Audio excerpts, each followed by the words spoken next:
copy a link address. Let's go into Discord. Let's click at everyone.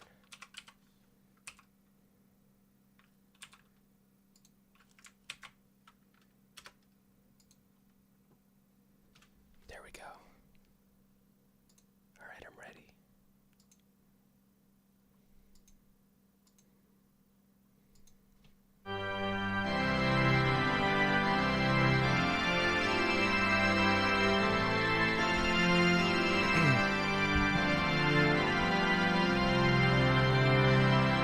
Welcome to the stream.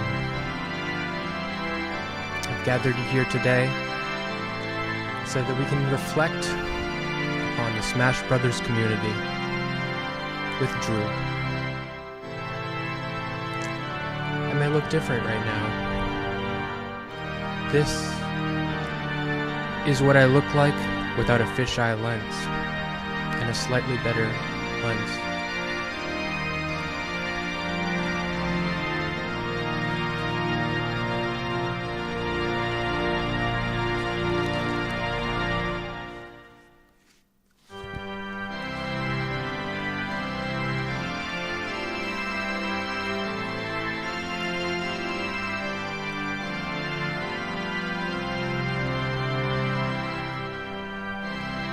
Yes, indeed.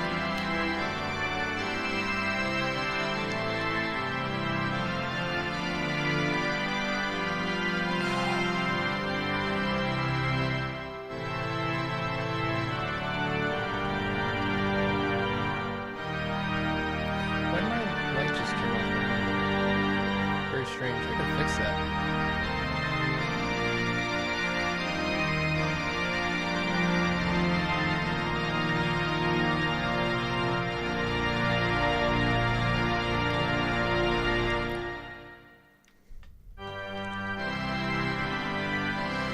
So, in a couple of minutes I'm going to be talking to Drew. But before that, I haven't really shown you guys much of my rapping. A couple, maybe 6 to 8 months ago, I did a bit of a impromptu collaboration with a friend of mine. It's on a very low quality, like Xbox 360 quality microphone, but he's going to use this on an album that he's making. So this is going to be my feature on his album. And indeed, yes, I do look a lot sexier without the fisheye lens. And I think these two topics tie together. Let's listen to that really quick. Ready? And since this is our last day together, I want to hold you. Let's just kiss and say goodbye.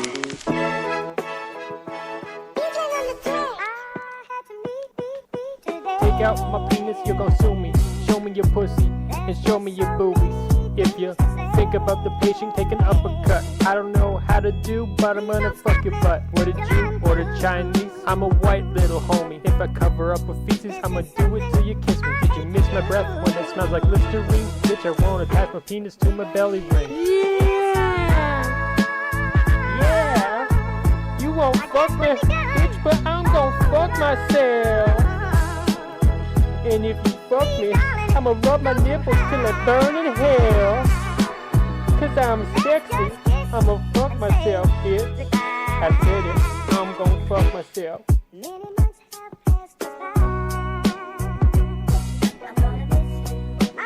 Yeah. Yeah. I said it. Anyway, that wasn't written. It was just all on the spot. But I can do a lot better if I actually spend some time writing it. That was just goofing off. But I got the attitude. That's the content you need? Well, look forward to my upcoming hit single, Sexual Retard. It's going to take a while. Before that, though, I'm going to finish. I'm working on a essay that I'm writing called Becoming Max. It's going to be on my Substack. So that's what I'm going to do. Work on that today. Hopefully get everything fucking set up on fucking Substack. Get it all set up. Let's talk to fucking Drew, okay?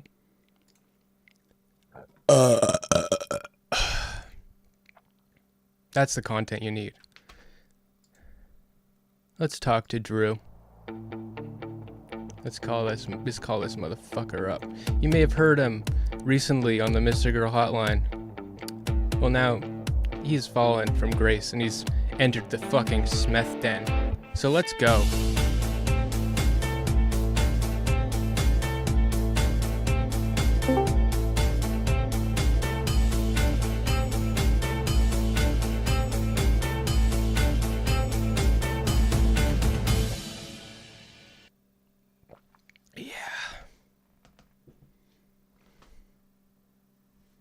Calling him.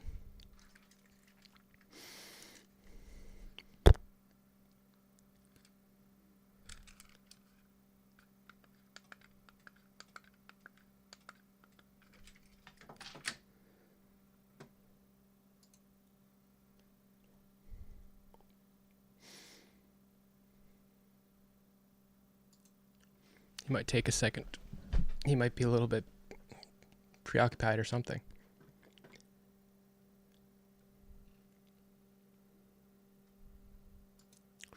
I wonder how many people I'm going to piss off with my Becoming Max article. I know it's going to piss off his whole fucking subreddit. I've got them all in a fucking tizzy. I'll just post something fun and creative, and they will fucking lose their shit and just start berating me and insulting me. And I don't really, like, I'll just comment on it. I'll describe what they're doing. I'll say, you know, this is toxic behavior. I'm going to set a boundary. This is why I'm not going to respond to you. And then they'll be like, you can't respond to criticism. And it's like, no, like, this has nothing to do with my post. You just hate me. And I don't need to listen to why you hate me. Internalize that. And then like, oh, I'm so sorry you hate me. No, I'm just like, oh, you're talking to me like this. This is not, you're not representing what I said accurately. You're not talking about me. Like you are engaging with me in a way that's not healthy for me. If you're not going to accurately represent my position, or if I'm just not, it's unhealthy for me to engage with you at this point. You're saying that I said this, and that's not what I said. So you start right off the bat, you're lying with me. If you type a giant paragraph, a giant hate letter to me, and you started off with something that's off the bat a lie, I'm not going to read the rest. I'm just going to be like, especially if it's like, there's a shit ton of people like messaging and replying a bunch of hate to me at the same time. And I'll be like, I'll start one message. Oh, okay. I'm going to reply. I'm going to say, I started reading it, but as soon as I got to the third sentence, I'm like, I'm not reading the rest. And then that triggers the fuck out of some people. And then they write entire posts about how everybody should block me. But I'm like, the toxicity is coming at me. And then I'm just like, oh, I'm not going to engage with that. Oh, you're being toxic. And I'll just point it out. And that's, they're trying to Darvo me and be like, no, you're being toxic. You're unreceptive criticism. Bitch, your fucking criticism is just how much you hate me. It has nothing to do with anything I've done and anything I've said. Looks like it's going to take a while to get around to Drew.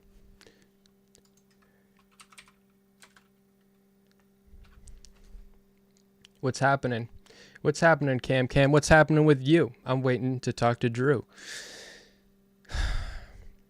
This conversation got kicked off because of that Reddit. I wrote a post about psychopathy, sociopathy, psychopathy, literally the same thing. It's just that in modern times, some people prefer to say sociopathy because psychopathy makes people think of psychosis, which is wrong, and it's not really related. So, but as a literary, I believe that psychology is absolutely not a hard science. I believe it is a soft science that depends on the building of narratives, and it's a literary practice that we then try to investigate scientifically so that we can build narratives that help us psychologically. Like, the narratives that we've constructed in the field of psychology, they start as narratives, and then we do science to help with that, and then we throw some of them away. So we have very creative, artistic minds crafting these narratives, and then doing research and trying to figure out how useful these narratives are. And that is what psychology is. There's neuroscience where you're talking about the chemicals, but that's separate from what I'm talking about. Oh, Ricky, you say that's wrong? Well, you know what? You're actually wrong, and you're a piece of shit, and you know it. And you've admitted it.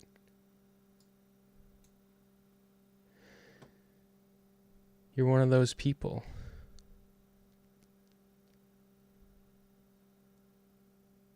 All right. He needs 2 minutes to set up his camera.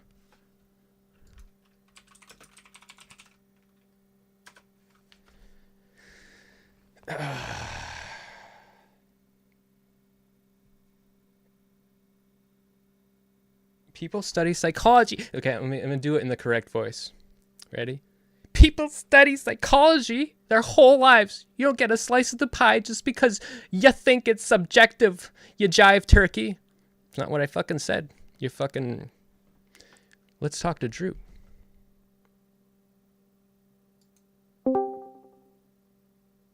Yo, what's up? Hey, can you hear me okay? Yep, I can hear you just fine. Let me pop Right. you up. Can you hear I'm me glad. good? I had one of those, Blue Yeti microphones, and something got all fucked up with one of the, just recently with the input, and now I've got you on my webcam. Cool. Let me move so it looks like I'm looking at you. Move you over here. Okay, that's a little better. You streaming or something? No, but I'm a person who cares about quality, Cool. as best as I can. Just a little bit. You're streaming, right? Yep. Yeah. Right. How's it going? It's going good. So you talked to Max the other day. Yeah. And but that's not why we talked. You commented on my Not Reddit really. posts. But Yeah. So I didn't just like scalp you off of him. Because you did say you might talk to him again about it. And considering I'm currently writing a Substack titled "Becoming Max," and how people say that I'm gonna like steal his skin and everything, I think it's funny. Yeah. Like, So I won't need to talk to him again. Because you talked to the Smeth. the better I have version. Smeth right here. I don't Yeah. need to talk to Mr. Girl. Yeah. Yeah. Yeah. Well, I kind of after that talk, I saw Shaylin unconventionally gave a big old response to me. I was gonna DM her just a little sympathetic response because I see what she means and where she's coming from. But What are you I talking think about? I'm not Shaylin after my call with Max. Yeah. She shit talked to me a bunch. Oh. She was Yeah. like, that guy is so mean, digging into you, calling you pathological. Pathological means, totally diseased and Yeah. so on, which I think were all fair kind of criticisms. I was going to send something, but I can't DM on Twitter. Maybe now you can't DM anybody She's on actually Twitter got an without being inbox verified? in his Discord. And it's okay. a forum, so you can message her in I there. see. Oh, okay. I didn't know that. Well, yeah, maybe I'll send her a little message then instead of relitigating it here. Sure. That Yeah. might be best. Yeah. In any case, so for me coming in here, I started my chat with Max, kind of wanting to address the parasociality of I guess my own personal parasocial relationship with him. I've had a parasocial relationship with another person, Destiny, a much stronger parasocial relationship, you might say. Interesting. Vastly more familiar with Destiny and have much more complicated feelings about him.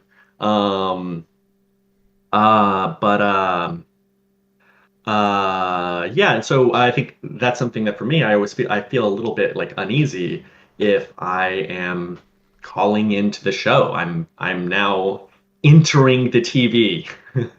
I'm literally talking at my TV now. Yeah. Um, uh, and I wanted to kind of mention it with you to a degree, but the difference is my parasocial relationship with you is minuscule. So I wanted to tell you, well, I know really honestly very little about you. I want to tell you the extent of my interactions that I had with you that you didn't have with me. Okay. So that's the thing that's weird about parasocial relationship is the viewer has all these experiences with the person that And are in one-sided. telling me that, you're almost trying to unparasocial it. That's right. That's right. Yeah. Um, because I think it's minimal enough. I think we can pack it. Basically, I think I've seen 3 of your videos. I've seen parts of your conversation, some of your conversations with Mr. Girl, but I don't think I've seen all of any of your conversations with Mr. Girl. I don't usually watch the hotline like front to back. Hmm. I usually catch 45 minutes of it or something. Um, so um, yeah, but a lot of people talk about you in that sphere. Especially that Um, subreddit. I noticed because you're in there. What do you think about that situation? you know what? I decided I hadn't checked on subreddit in a few days. I checked today, and it seems like they're really freaking out right Yeah, like now over you. somebody Yeah, it's a little weird. there's this like the people I will make like literally just I made a fun post where it was just like it's just like free thought association, like creative sentences that sound funny, and I just posted it, Mhm. and um then just people just start shitting on me, and Yeah, um like they call it criticism, but it's really just like why I yeah, hate you, you know? yeah. And so I was just saying to like my chat, like if so I will literally just describe their behavior, and like I will give them criticism of the behavior that they're currently doing. And that is me not being receptive to criticism. But and also I will set a boundary. Like if I start reading your like 4 paragraph like letter about why you hate me, and the first paragraph is something like that's like wrong, like you're mischaracterizing me or something I've said, I'm like I started reading, and then I realized it's unhealthy for me to keep reading, so I'm not engaging anymore. And then that's also me not being like receptive to criticism, but it's like no, it's actually just having The boundaries. the receptive to criticism thing is like often lobbied at people who won't, and this actually is not exclusive to the like Destiny Mr. Girl sphere, though it has been like avidly used um in this sphere. I think just to say like you need to submit to Yeah. the bullying in some way. It's something, at least it functions that way. I don't know if that's what it is on the part of the person. Like I don't know if that's what they're thinking themselves when they do it, but that's kind of functionally Yeah, I what it don't. does. I think a lot of these My things thinking. go unintentional. I think there are some people in that sub. I think this is a very rare thing, but I think some of the people in the sub actually are very intentional, and I think that that Yeah. permeates to everyone Yeah. else in a way, sort Yeah. of. Yeah.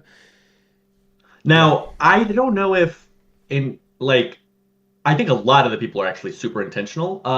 But um I think there's something weird on the internet where people who are in their regular life, like probably pretty normal, they probably have healthy relationships in their real life. But they have some kind of outlet where they get to be totally cruel and abusive. And they'll act in ways that they otherwise aren't necessarily. Like, I think that these people are intentional, but a lot of these people, I bet, if I looked into their lives, they're relatively normal. I have a couple of things to ask about that. So first of all, Yeah. that's what I originally posted when you commented, and we decided to have this conversation. That was basically what I was talking about, Yeah. and that led into you said that that has a lot to do with what you wanted to say about the Super Smash Brothers community. Um, So it's funny. Let me cut in really quick. okay, I've been on a like it's funny I'm talking about this today with you about something totally related. The last week has literally been just like the melee drama has been like extreme and intense, and I'm like about to organize a big protest at Okay, a cool. melee That tournament that over was my the concern. abuse. Yeah, That was my concern going into this conversation, because when you talked to Max, you said that you were yeah. hesitant about like taking a stand. And so me having this conversation with you, I titled the stream Psychopathy of the Super Smash Brothers community. Okay. And so I was like kind of worried in the back of my mind, like if this guy's on the edge of taking a stand, I don't know, like if it like, but you are like, You're not going but to push me one way or the other. Yeah, in fact, and Max didn't either at all. The Shortly after that, a day or two after that, a player was really controversially banned in a really unfair way, and it's kind of um, it's actually pretty funny that I said all of that then when kind of the biggest event in terms of melee politics happened right after that, like a you big predicted it. cascading kind of. Yeah. Yeah, I guess everyone You can kind of feel it. Anyone who's in the community can like feel that like the tension, the temperature is like insanely, insanely hot. And then okay? yeah, and then Could you now it's like give ablaze. like do you Wait, I think? want to get to that. I want to get to that, but I want to just I wanted to finish talking with you about parasociality, who you are. I want to know a bit more about who you are, Sure. and then you'll get to hear me rant about melee for as long as you'd like. Okay. Sure. Um. Okay. What's your name? Seth. Seth. And Smeth is the M. Does it have some meaning, or is it just I just Seth Smith, when like I Schmeth? started streaming, Yeah. I had changed my name in Discord like a couple times, just like randomly. I am fond of free associative like language games. I've written like a lot of poetry, and I like to do that. And so it was just like I put the M in there. It sounds really funny. It's Smeth, some meth, Okay. some meth. And it's Okay. like it just sounds funny. And that happened to be my name when I started streaming, and I went with it. Okay. I understand. And I think it sounds Yeah. good. Mhm. And there's a Yeah. lot Yeah. I can say, Sounds like, like welcome to the Smeth den. You take your Smethamphetamine, take your Smethadone. I got a lot of. It sounds good. you got a lot of branding you can put Yeah, into it. yeah. Yeah. Yeah. My tag is the unable table. It's not taken anywhere, so if you search it up, you find me, which I've always liked. But I've had it for 15 years since from the Smash community. It started from the Smash community. Um, uh, yeah, one of the reasons I wanted to kind of just talk to you somewhat personally first is because I don't know much about you from watching the random bits and pieces, and then but a lot of people have a lot of opinions about you, and I think on my end it'd be pretty easy just to give you a chance to just kind of define yourself for me. I don't have a clear image of you right Sure. now already, so like you Um, kind of have fair game to just define who you are, what you're about. I am an artist. Mhm. Uh, for a while, I was in a very unhealthy mentoring type relationship with like someone I That's would. one of the videos I saw. I saw three Okay, so videos. I you saw saw that the one. autogynephilia one, saw That the narcissism one, the narcissism one and explains a lot about me. So okay, before that I got into that mentor type relationship with that person, I was okay, just an artist. I'd gone to art school. Then I lost sight of all that, and then coming out of that, I started streaming, and then I was like, you know what? I am an artist, and my streams and my content and the stuff that I make is about me, and that I hate this kind of like woo woo language, but like hmm that's like my journey and hmm my thoughts, and Max is part of that, and hmm I steal a lot of things from him. I'm writing an essay about that specifically, hmm so there'll be a lot to say about that. hmm But Yeah, just to keep it short, after I said that sure. sentence, I would like numerous like great minds have of their own volition come up with the same theory in the same sentence over and over again, and that is um,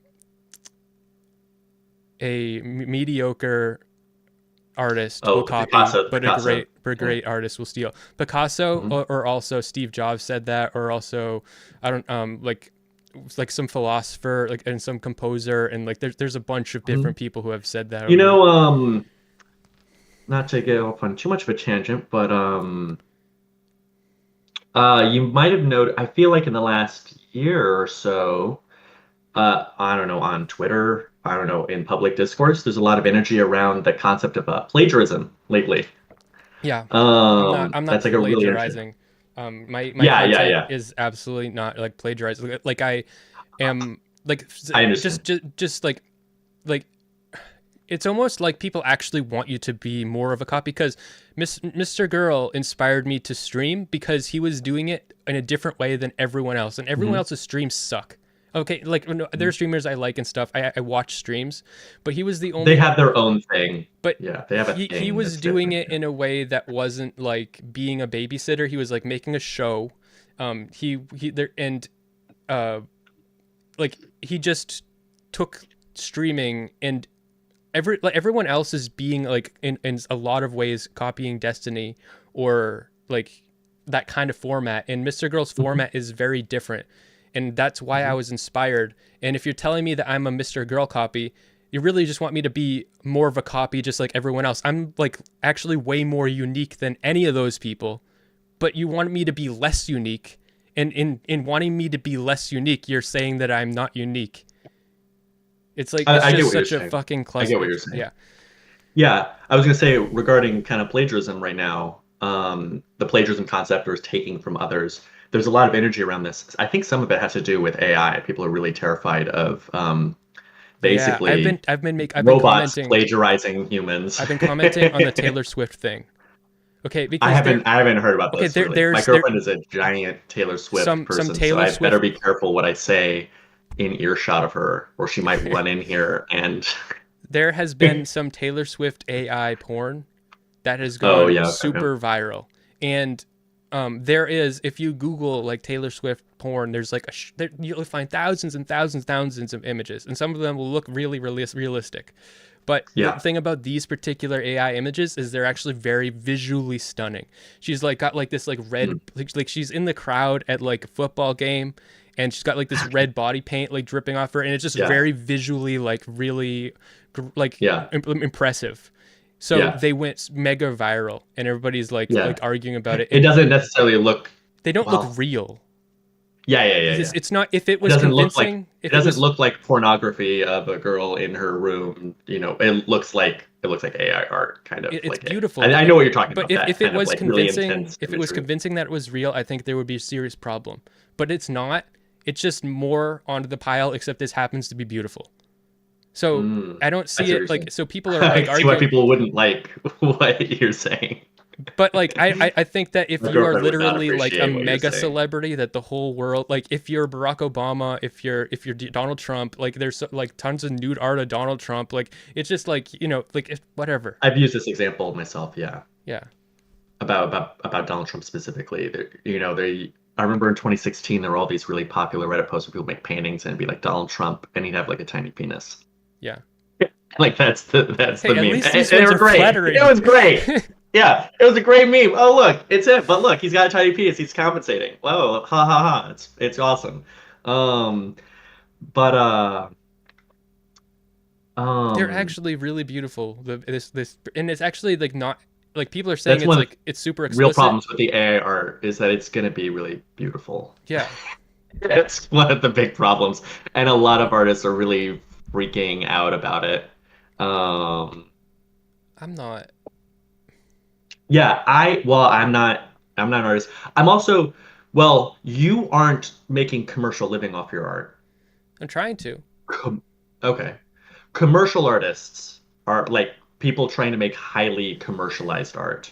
You are obviously trying to make something a little more Well, transgressive, a those little more people I out would there. say, okay, this is going to be more, but like those people are more craftsmen than artists, and Okay. the AI is taking the place of the craftsman, but it's Yeah. not truly taking the place of the artist just yet, in my mind. Well, what I'll say is I think you're free to have your own kind of high and mighty view of art and be like, I'm all special. I'm making this super special, unique art. And I think that's great. You're an artist. You should do that.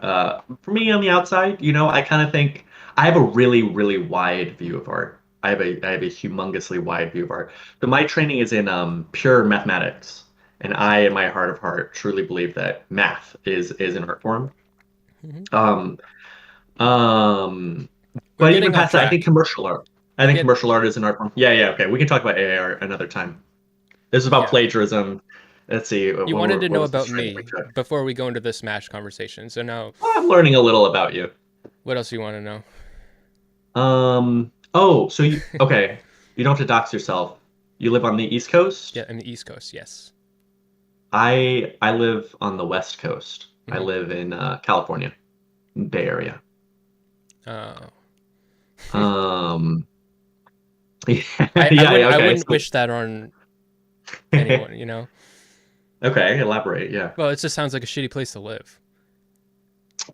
Um, Like the well, crime rate going like way up and like the police not doing yeah. anything about it. It's like all So the arguments that the right makes about like the left saying that like we're weak on crime, they usually are bullshit, but true. there it's true. It's true, yeah. Especially the area I live in is a bit scary. But I live in a nice apartment, in kind of a scary neighborhood. So it's Hmm. like really nice, but then it's like a lot cheaper Yeah, than a lot of the other that's places that usually are the really case. nice. Yeah. Um, really nice. I mean, I'm not wealthy, so it's like, you know, I was in poverty for a little while, and so, two-bedroom apartment. It's really nice. We have amenities and stuff. Yeah. Um, You uh, remind me of me, by the way. yeah, I think we have some stuff in common. No, I mean what in so learning about me, learning about so when you went on Max's show, you talked about your parasocial relationship with him. That's what when I first went on his show, that's what I did. I think in some ways, um, You're gonna be me. there's something. you're I'm definitely not going to be you, but I am flirting with being my own version of that. Yeah, I'm flirting cool. with it. Well, okay, because the thing is, it's an open. I mean, I like talking about shit, and he's really smart. Um, and it's hard to find platforms where you can talk about whatever shit, and he has open calls, so it's like, well, fuck it. Yeah. In fact, that's something I almost wanted to um bring up with him. There's almost not clear boundaries on when it's okay to call and when it's not. But also every time I the two times I've gone on, the chat just fucking hates me. Really? Um, Why? well, I don't know. I don't see the chat during. I see the chat right after, and the chat right after is like, "Fuck that guy. Everyone's gonna forget that guy. He's so boring." Which is I think it's funny because it's not just on that stream. It's literally any time. Yeah, I get you are literally me. You're literally me. Yeah. There's or I have some Well, things in common. I I have some think things in common. I think that there's one thing that happens about me. So like in his Reddit, like a lot of this has been made very clear with his Reddit. Um, his Miss Max's fans, a lot of them hate me, and I think it's because they love Max, and they're like, uh, no, fuck you. I want Max, not you. It's like I don't know. It's like, that's fine. You don't have to like me. Yeah. Yeah, that makes sense. Yeah, I think there's definitely some serious differences, I think, between us. I'm I like mean, yeah. way the fuck more analytical, and you're way more like woo woo kind of right I don't. creative. You're Yeah. you're like a lot more relentlessly on a creative journey, and I guess it's something I care about. I don't know how to put it into words yet. I don't know how to put it into words yet. You're more autistic. I'm more artistic. Maybe. Um, well, if it were a spectrum, yeah. In fact, what's funny is I took a there was a controversy in a graduate math course I took once where the professor we were doing some big long proof involving diagrams, and then the professor is like, use your autistic side for this. Mm-hmm. And then one of the students, and then like, it's like there's a sudden like gush over them because I went to Berkeley, so like anything you know about the Bay Area, it's like it's Berkeley, so it's like that's kind of an intense thing to say at Berkeley, but it's also there's a real truth to what he was saying. Anyway, so there's like a gust of cold air that goes over the room. Okay, yeah. So and, this goes into what I was saying earlier. You weren't here yet, but I was saying that I believe this very, very strongly, and it goes against what a lot of people believe. And I hate this, but psychology. I believe psychology is a soft science, and I believe it is a narrative-driven science that we then use science to try to figure out how useful these narratives are. Yeah. And so when you use the word autism in that way, I think it's it's perfect use of psychology because you're talking about a narrative. You're not saying something fucking literally medically clinical or something. You're talking about a narrative that actually makes sense and is like constructive and useful in that context. So, yeah. I'm glad you mentioned this. This is going to play into later when we discuss narcissism. Yeah, eventually. We'll get there. We're both big ramblers. Anyway, so he says, oh, use your autistic side to do this big diagram chasing homological algebra proof. And then there's this gust of cold air comes over the room. And then one of the kids goes, what? Your artistic side? No, your autistic side, like very detail oriented. And then like 2 or 3 of the students get very visibly offended. I'll let you guess their status on the spectrum. But in any case, they get very visibly offended. And then he's like, well, no, I don't mean anything. There's nothing. It's not like having autism is bad or anything. Like many of my colleagues here in the math department have autism. Like that's kind of a big part of. And then, anyways, people got very, very upset over this use. But, well, I always found it kind of ironic because when you're not autistic and you're studying pure math in a pure math department, like half the people there are on the spectrum, and so it's kind of a reversal of the usual. Yeah, you're out of your element a little bit. It's like they're off. They have that's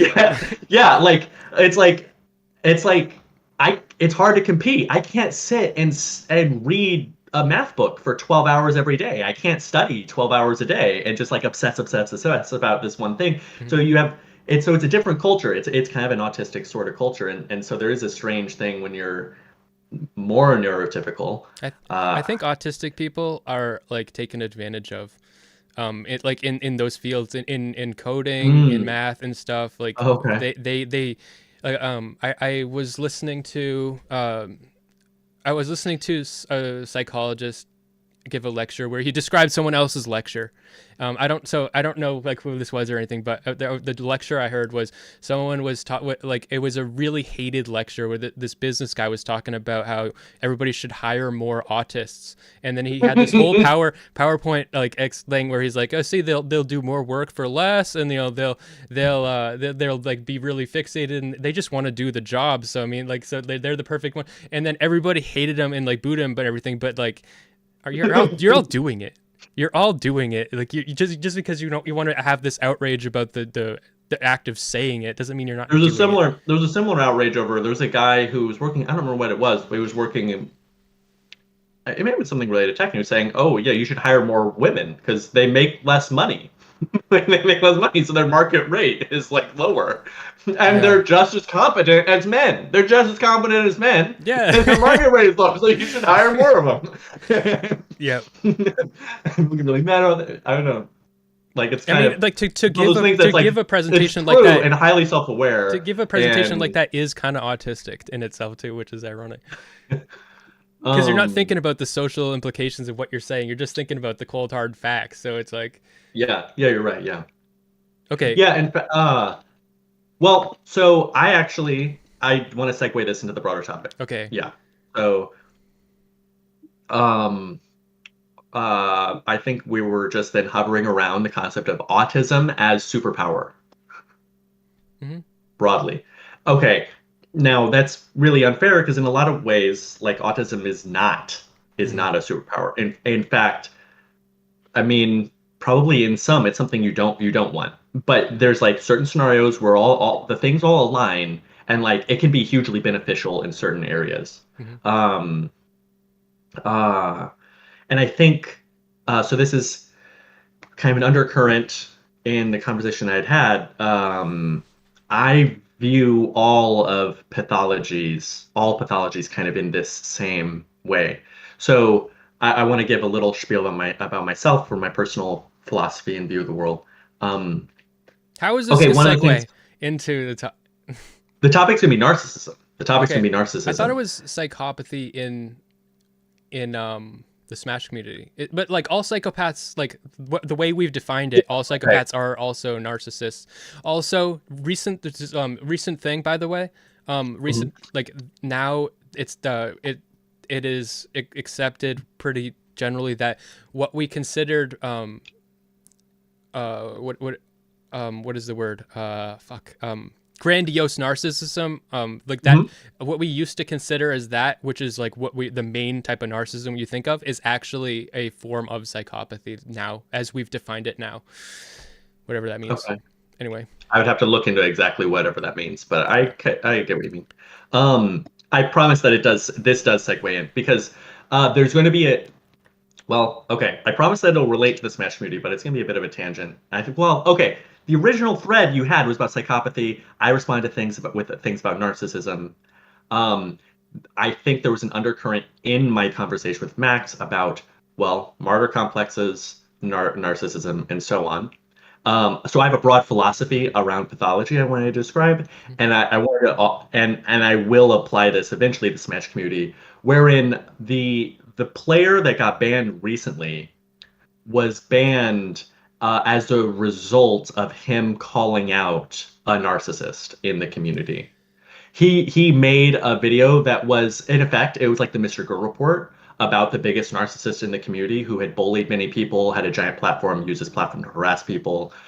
And then this was reframed as harassment of that narcissist. And he's been in this limbo banned state for the last like 3 years and finally got like permanently banned. That's like the briefest of summaries from, well, half the community or more does not view things my way. So they're going to think that's the most biased perspective ever. That's fine, but that's my framing Well, of the Smash they're community. all fucking in the narcissist's fantasy. Yeah. Yeah. Yeah. Yeah. Yeah. That's my view. But, to them, I look like an Maybe insane you person. are the narcissist with the fantasy, and they're all just so smart and able to resist you or something. I did ponder for a long time whether I was a narcissist. Yeah, everybody that thinks about narcissism like this has to do that. Yeah. You have to. Yeah. That's true. That's true. Um, yeah. It turns out people who have codependence almost always get really worried about whether or not they're a narcissist. I think I'm just codependent, I think is what I don't know what my pathology is, but I'm not looking at it from the outside. That's another thing. I think pathology is really hard to see from the inside. Of course. Yeah. Um, okay, so okay, I think I've convinced you that the framing that I wanted to get into is relevant to the Smash community thing. We'll discuss this framing a bit on its own, and then I promise we'll talk a I'm bit just more. thinking about, because of the title. So someone's gonna click on it, and then they're gonna see that it's about the Smash community, and they're like, so as long as like, there's enough of it sprinkled in there that we eventually get to it. Yeah, Yeah. we will discuss the Smash community, but yeah, it's not going to be generally the Smash community. I am talking with the Monolord this weekend, either Saturday or Sunday, and that will be literally about the Smash community. He's the leader of the resistance, so to speak. I'll Cool. discuss him. It's interesting. The Melee world's fucking insane. Mhm. So yeah, so I think that okay, so I myself am like, I believe really strongly in empathy. I try really really hard in my interactions on the internet to be like impossibly good faith. I really try to live up to this really high standard. I fail at it sometimes, but I basically try to never insult people over their intelligence. I try to never read something unfairly into people. If people insult me, I really try to acknowledge it, say maybe what this behavior isn't totally cool. or whatever, and then move on. Um, um, I think that people, okay, I'm just gonna rant for like 2 minutes about my Sure. personal philosophy. Okay. So, um, I think people are a product of their environments. I think people don't really get much control over who they are. I'm not like a big believer in free will.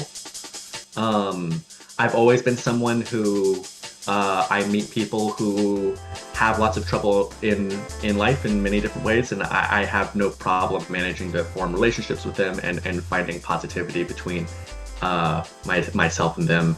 And a lot of it comes through for me. I pathologize people relentlessly. So You're just like me. yeah. So for me, if I can understand why a person is acting the way that they are, it becomes a lot easier not to be super mad at them. It's like, well, that makes sense. Of course they would be acting this way. My job is as I'm a director of a math tutoring center, and this is like highly relevant in the work that I do.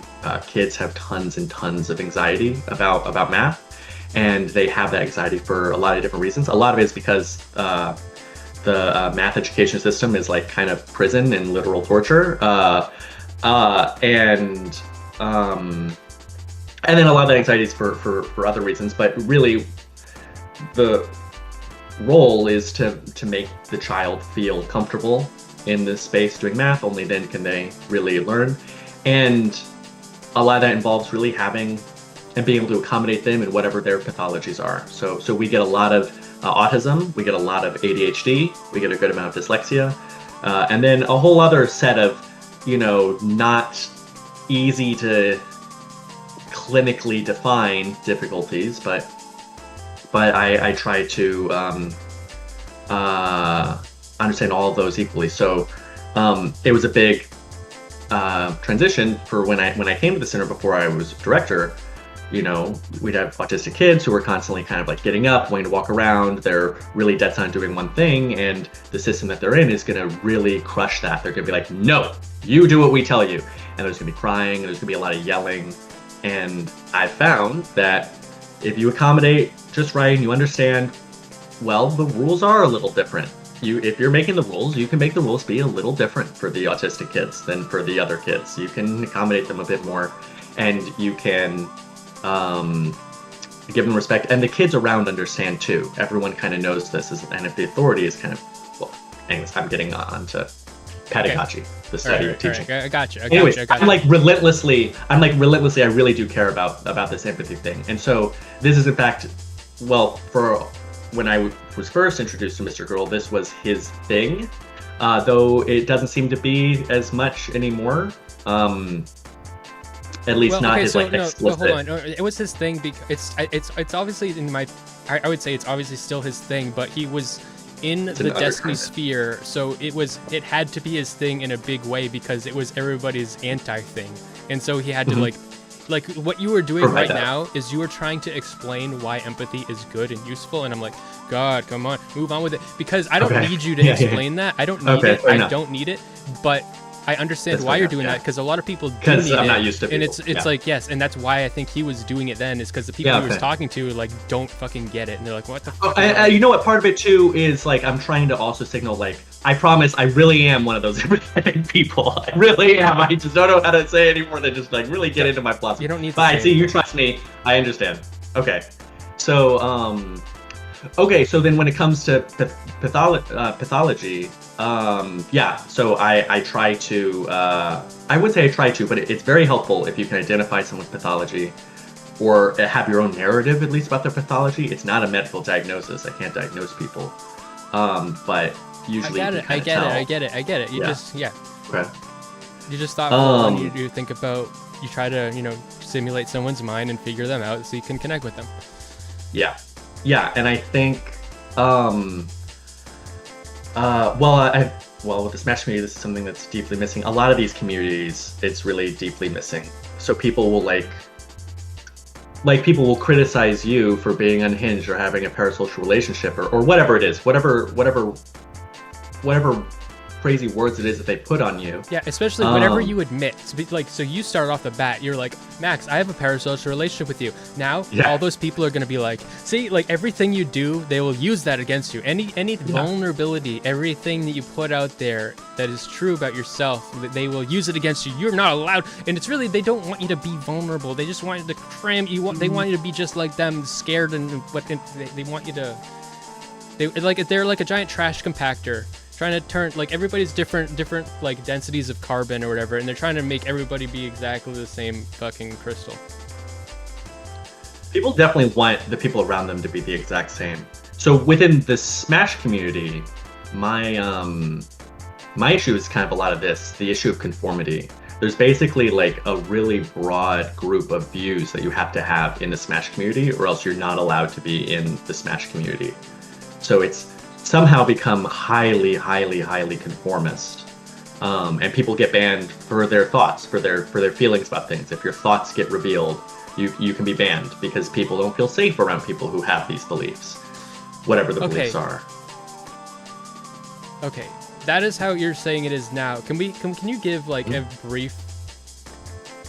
Can you give a brief chronology of genuinely just say like this kind of thing was going on, this kind of like the different periods of the Smash, because like you're saying right now, as response to the controversies, now they're in like the super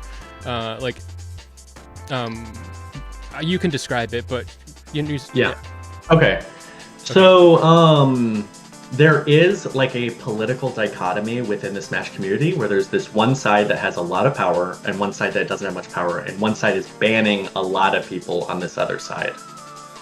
These sides don't really have names because there's not like You'll be the guy right now. I call them the ban everyone people and the don't ban anyone ever people. Okay. It's not super catchy, but that basically summarizes their views. And I would say I think the shift has been since 2020, when there was a really big kind of Me Too moment in the Smash community. And I think there was a lot of good that happened with this Me Too moment. I think there was a lot of things that needed to happen. But a strange political,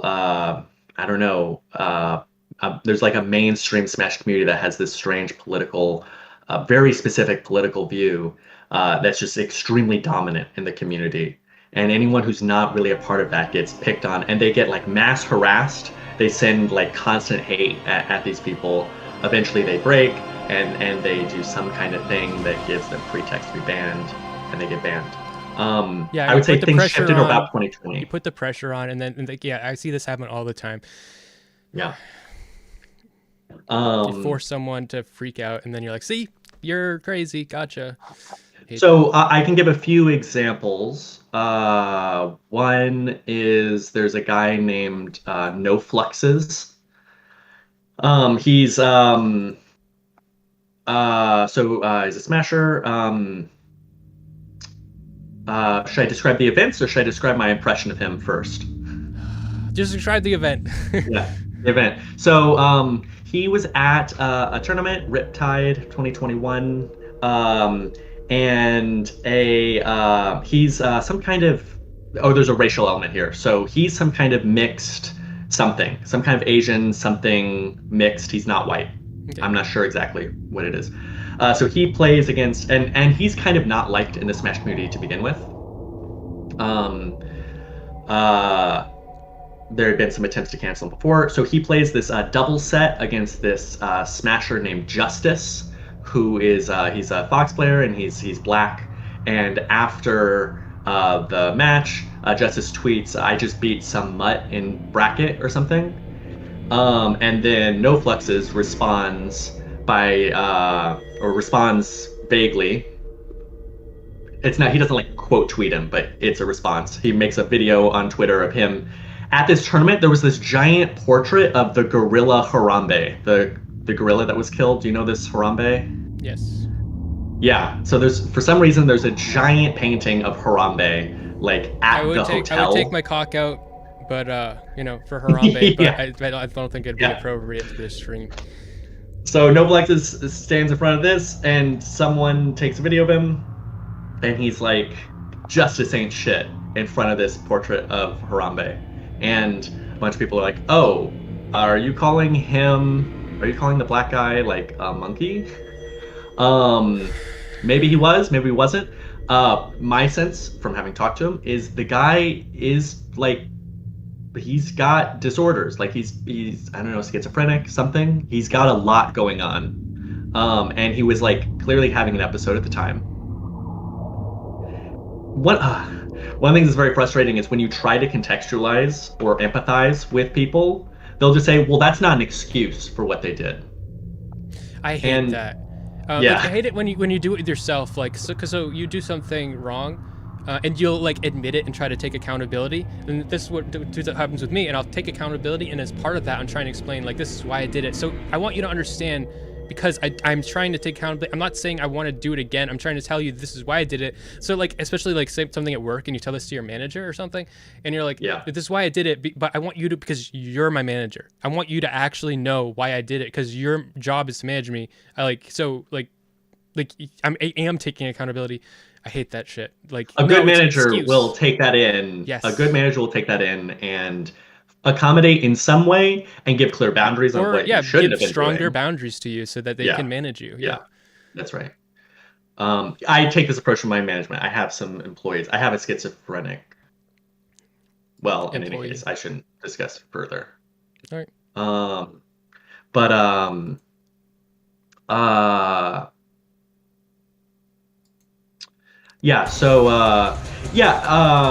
So okay, we both hate when people say, oh, that's not an excuse, and it's not an excuse, but it's important to acknowledge. Oh, okay, so then, so instantly, basically, there's this big uproar in the Smash community about what he said to Justice, and then he doesn't exactly apologize. He's like, oh, I'm sorry, I didn't mean anything like racial by it. Also, he called me a mutt, which is a racial term for mixed people. And then a bunch of people are like, oh, he didn't mean anything racist by that. That's just like calling him a dog. Oh, actually, both of them were probably being racist. Yeah, I think so. Except Justice is well liked in the community and faced no repercussions. He apologized and said, he barely apologized. He said, I didn't mean anything racial by it. I was just calling him a dog. And it's like, okay, what kind of dog is a mutt? One that's like a fucked up genetic pedigree, like a mixed pedigree. It's like literally, in any case. And then No Fluxes was instantly permanently banned. He wasn't even able to finish competing at the tournament. He was forced to leave the tournament. And then he's been basically banned permanently from the community for 2.5 years since. And well, he does say unhinged things since then about the community, and every time he does, this is seen as like evidence of like, see, look what, this is why you shouldn't be allowed in the community, because you're so whatever, you're a danger to the community. And it's like, well, he's really litigating something that happened that was completely unfair. Like all his responses afterwards, you can't like completely you have to contextualize that. I'm getting a lot of, from what you're saying, you are unwittingly playing into the people that you're trying to resist.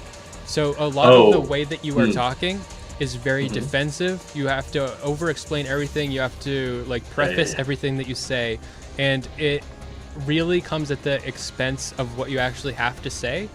And you're doing it. If I don't do that, I can get banned from the community. But you're doing everyone it for else who doesn't do this is banned. But you're doing it to people, but they don't want to actually listen though. Like, they don't. Yeah, that's right. I say this stuff, I get blocked, but I don't get banned because they're like, well, you're just really annoying. It's like, okay, but I'm not banned. So yeah. So you're allowed to be annoying and point things out relentlessly. You have to logically. engage. Like you have to like basically cuck yourself the way you're doing it. Yeah. And I don't think it's good for you. It like in your brain you've developed a pathology where you are now like just to have your own thoughts and express your own thoughts, you need to like ask them permission first in your own mind, and then say it in a way that they might like let you do it. Like, am I allowed to say it if I say this? Am I allowed to say it if I say it like this? How many times do I have to preface what I fucking have to say before I'm allowed to say it? And you have this fucking gatekeeper in your mind that's them existing at all times. You're right. It's oppressive. The community is oppressive, and there's a huge amount of people who are like insanely repressed about it. So that's like, for all the people who are upset about this, they can't really speak up about it. If they try to, it goes really, really, really badly for them. And maybe they can, but they're gonna have to make it, instead of like a 30-minute like video or whatever, they have to make it a 3-hour video, you know? Well, so that gets us to Hack's money. Okay. So Hack's Money made a 2-hour video called evidence.zip 2.0 or 2, something like this. So just to give some brief background, have you ever heard of the player Lethin? Lethin? Lethin, yeah. No, I have not. The famous internet narcissist. In fact, I took some notes for this. One thing I wanted to go over is who have you identified as, who do you view as narcissists, the true narcissists of the world? I wrote down a couple examples of the biggest narcissists on the internet, but we can talk about that later. Lethin is well known to be. Actually, let's talk about identifying narcissists, because that's central. That's kind of central to this. Hacks is essentially he made a big video to call out narcissistic abuse. But he was also kind of on one at the time and was unhinged at points, and that completely undoes anything valuable. So the way I've already sort of framed it is, I think that these are narratives. In like ancient history, we had like psychology honestly hasn't changed a lot since like fucking like the mythology of the Greek times. Honestly, like Narcissa is a myth. And this pretty much hasn't changed since then. We're starting to learn more, and we're using like data and stuff. But what we focus on to research is always biased, and we're always doubling back, and like we are always redefining these things. Like I just like said that like now we're saying that what we used to consider the most central version of a narcissist, we're redefining as a type of psychopath. And so I believe that these are narratives, and I think that the usefulness of a diagnosis is in the utility of it. And if you're talking about narcissistic abuse, then calling someone a narcissist in the context of narcissistic abuse, if the way that they are affecting people and if they are behaving abusively and they are engaging in narcissistic abuse, then it makes sense in that context. But in the context of pathologizing, then it's actually much different. And that is, well, it's not much different, but it is different. And I'm not.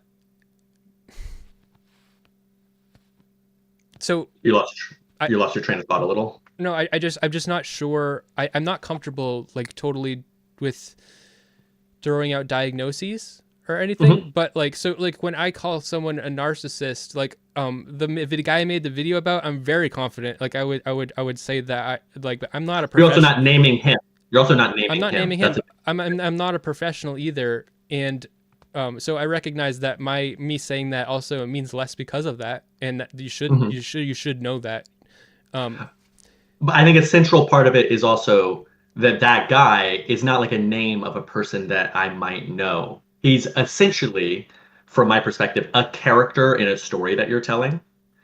And in which case you also have almost some broad authority when you're telling a story about a character, a broader authority when telling a story about a character to just say that they're narcissistic. But as soon as you're saying about a particular person, there's something a little stronger there. I think you could be a narcissist in a certain... To diagnose someone as a narcissist, like you could be a narcissist in a specific context, and like so as far as that context is concerned, you're a narcissist. But that doesn't necessarily mean that carries on. Like the narcissist does imply that you have zones of calm and zones of chaos, where a narcissist has like areas in their life where things are very normal and healthy, and then areas where they aren't. So that's definitionally baked into the concept of a narcissist. But like, if you're in the calm zone, does it make sense to call them a narcissist?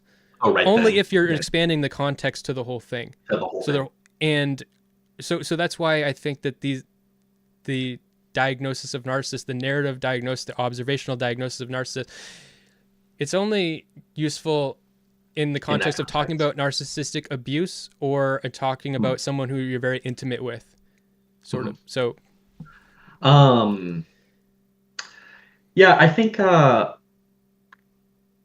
I'll give my perspective on narcissism. I think that it's like really multidimensional. Like I wrote down in a note like a spectrum, but it's really not one spectrum.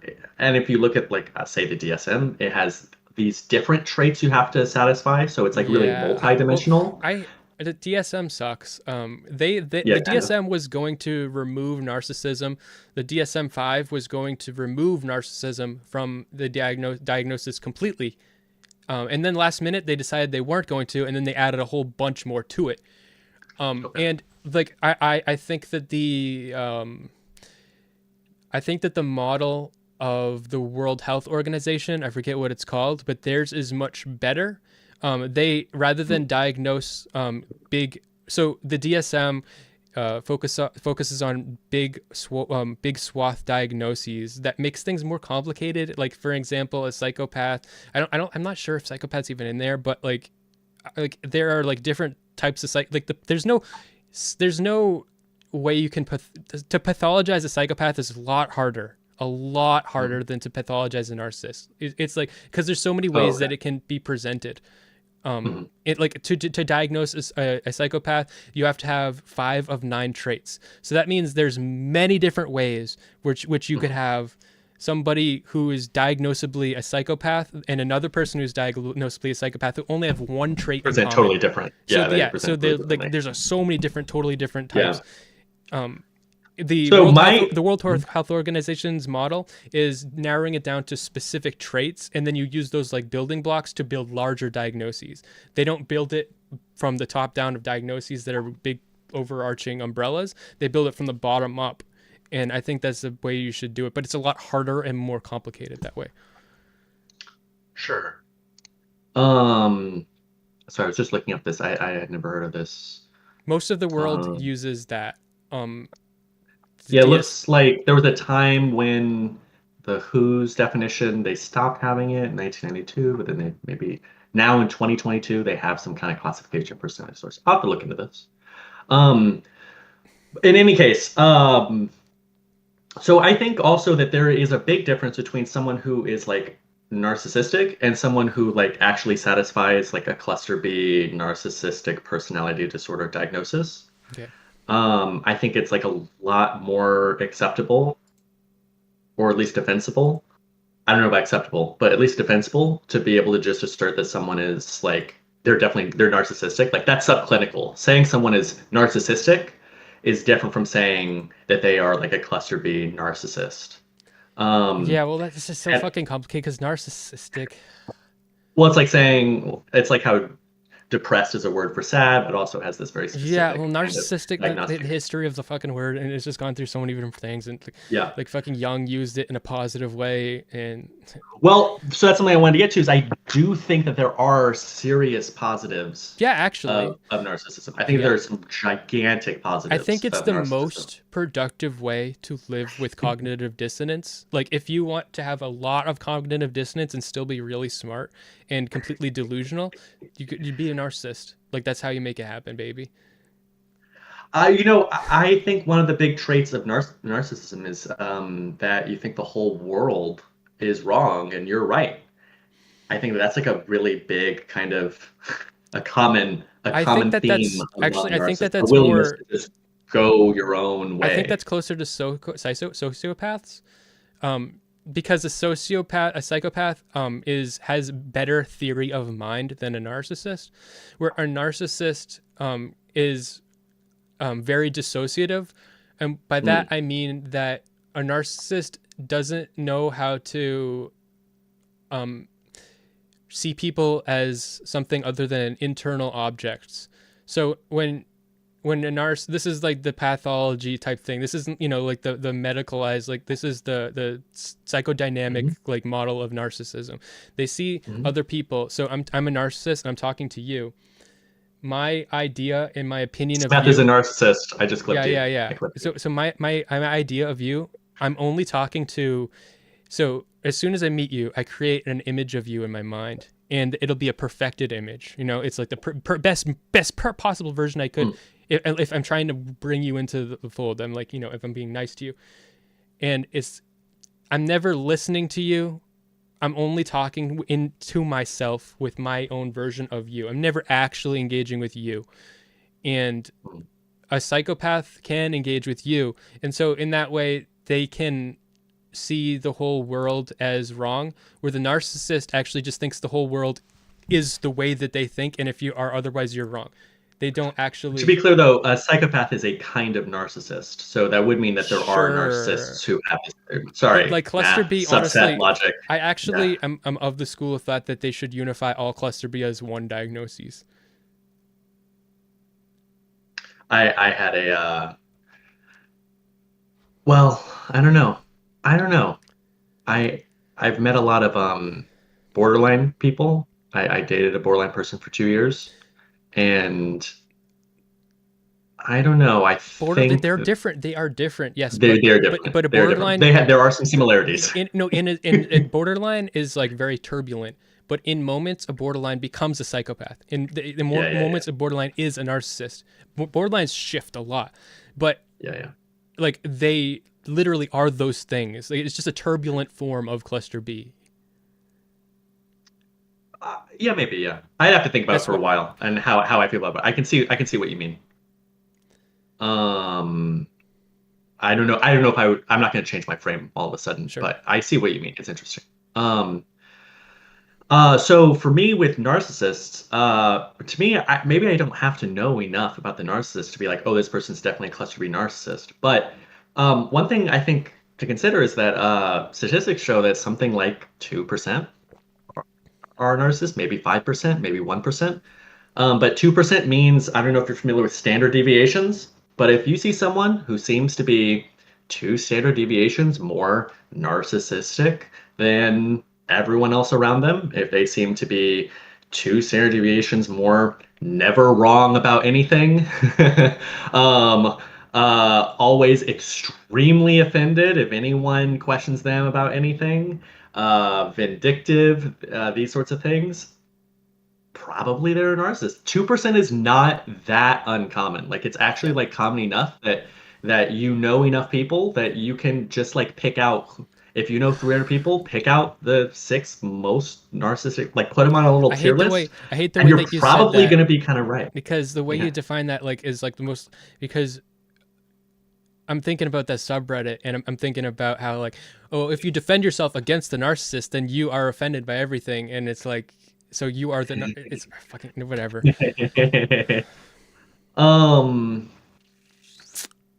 Yeah. I've got that guy in my mind that I was talking about you having. So. You're fighting with him right now. Yes. Yeah.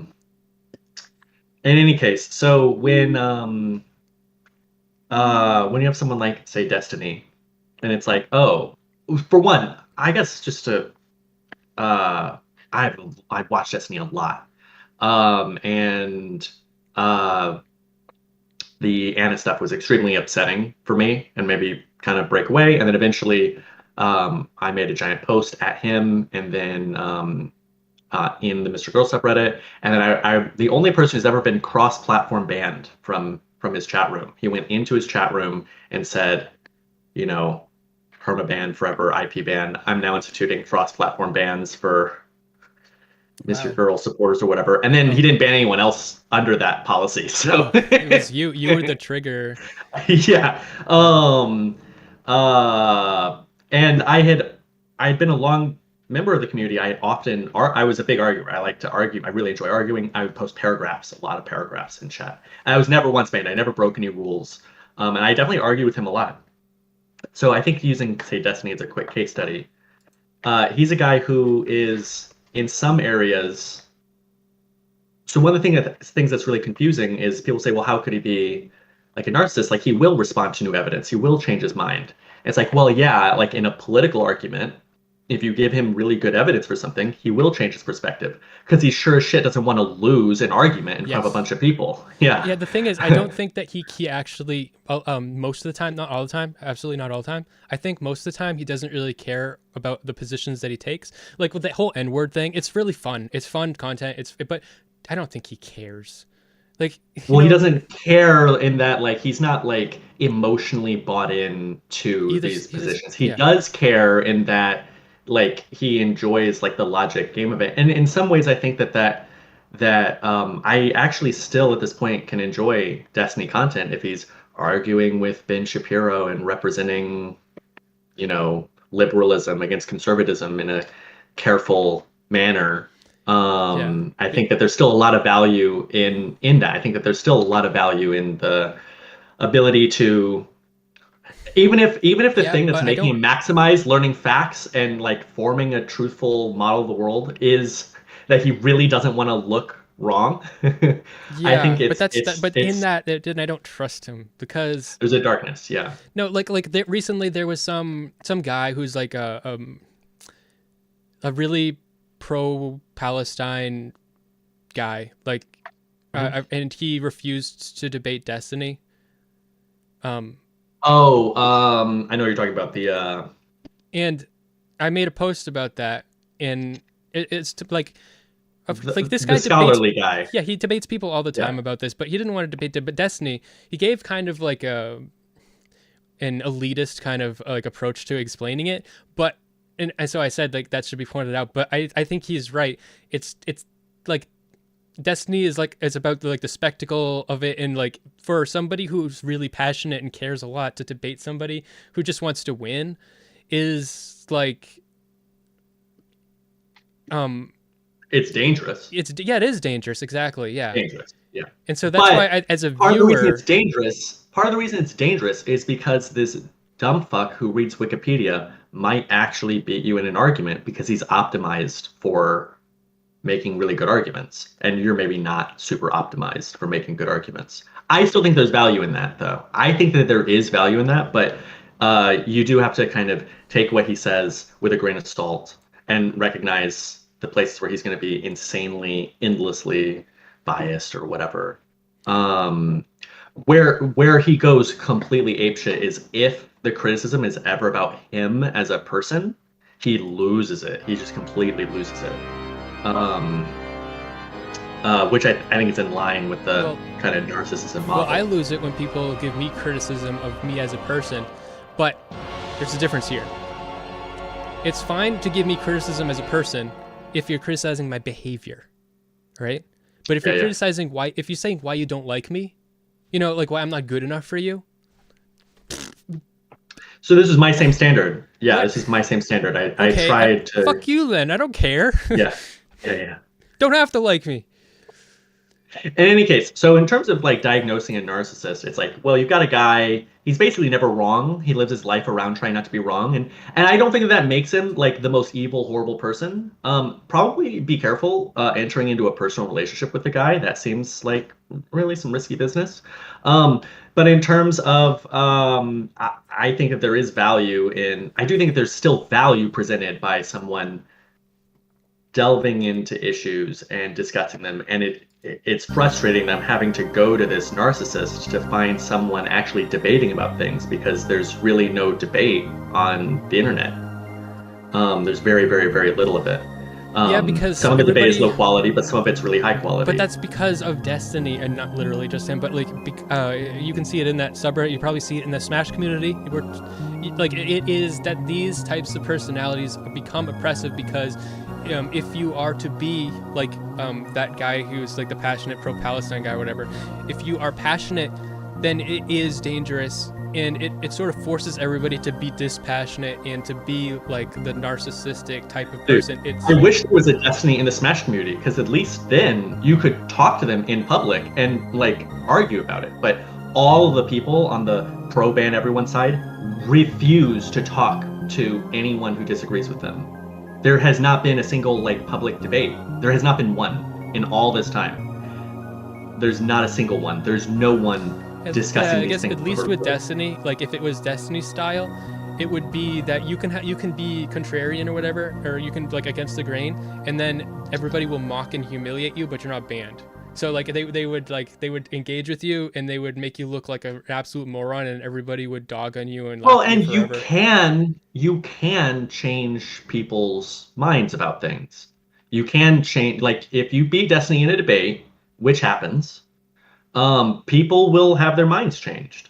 Maybe not everyone, and he does hold a lot of power to make sure that not everyone, or maybe even a majority don't, and he'll play some unfair games, but you can at the margins like definitely convince people if you beat him in a debate. Yeah, but like I was saying, I just think that the presence of Destiny, and like not literally him, I'm using him as an archetype, okay? The presence of Destinies creates a culture in which it is hard to be genuine, and then the genuine people I'll get like pushed off to the margins. Yeah, because in any like, because he's always going to win the majority. Mm-hmm. That's why it's dangerous to engage with. So all the people who want to engage in earnest get pushed to the margins. Yeah, I mean, I don't disagree in the Destiny sphere. Yeah, what happens to the Smash community is a little... Well, with Destiny, it's a cult of personality. So it all stems literally from one person at the top. Whereas the Melee community, it is a cult, but it's like a lot more dispersed among a lot of different people. And when I say it's a cult, I kind of mean it. I mean, like, we have these big gatherings where we worship things. There's all this like iconography that we obsess about in the community, like the imagery of the controller, the imagery of we play the game on CRT televisions. Mm-hmm. And there's an important spiritual element to all the players walking in with their giant tube TVs on their head. Like there's this I guess if I went through a list of the things that make things cult-like, Melee would have a lot of it, but it's not a cult of personality. It's not descending from one person. It's like around a single body. Do you get what I'm saying? Okay, they're like structurally kind of I want to go through this. So there was some controversies that happened in the Smash community. There was some like 23-year-olds and like teenagers like cooking up at some things, and like a lot of like that shit happened a bunch of times. Okay. And you're saying as a result of that, now they have this like really oppressive, puritanical mindset, but the people at the top are able to get away with a lot more. You're saying? Yeah, I mean, there's certain things that they can that they couldn't get away with, but they're not going to do those really specific things. So, but they can be racist.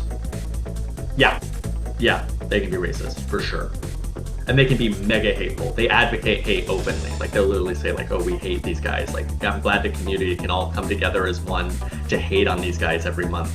That was a tweet from a major community figure talking about this. Destiny. There's a lot of similarities. Yeah, there's a lot of similarities, but structurally, it doesn't all. In some ways, it's even harder to fight against because it doesn't descend from one central figure. Maybe in some ways that makes it easier to fight against, maybe, but like there's no one person who has responsibility for any of these things. So anytime one person fucks something up, they can kick the responsibility to someone else. So for example, with this hacks ban, people are like, well, what can we do? It's just a bunch of different TOs who have been banned. It's like, yeah, but they all, like, you can't, not one of them will have a discussion about it in public. And they all just have him like, I don't know how to explain this, but it's decentralized. It's decentralized, which makes it much harder to. Yeah, and like there's when no the Taliban or whatever, when we were like they're all in the fucking caves. You kill the leader, and it's like, oh, the next guy's the leader. There's no leader. It's whatever. There's no leader. Yeah. So in terms of being a cult, that definitely like uses harassment. And a lot of the the precedent that was started with Me Too is like, oh, people who do like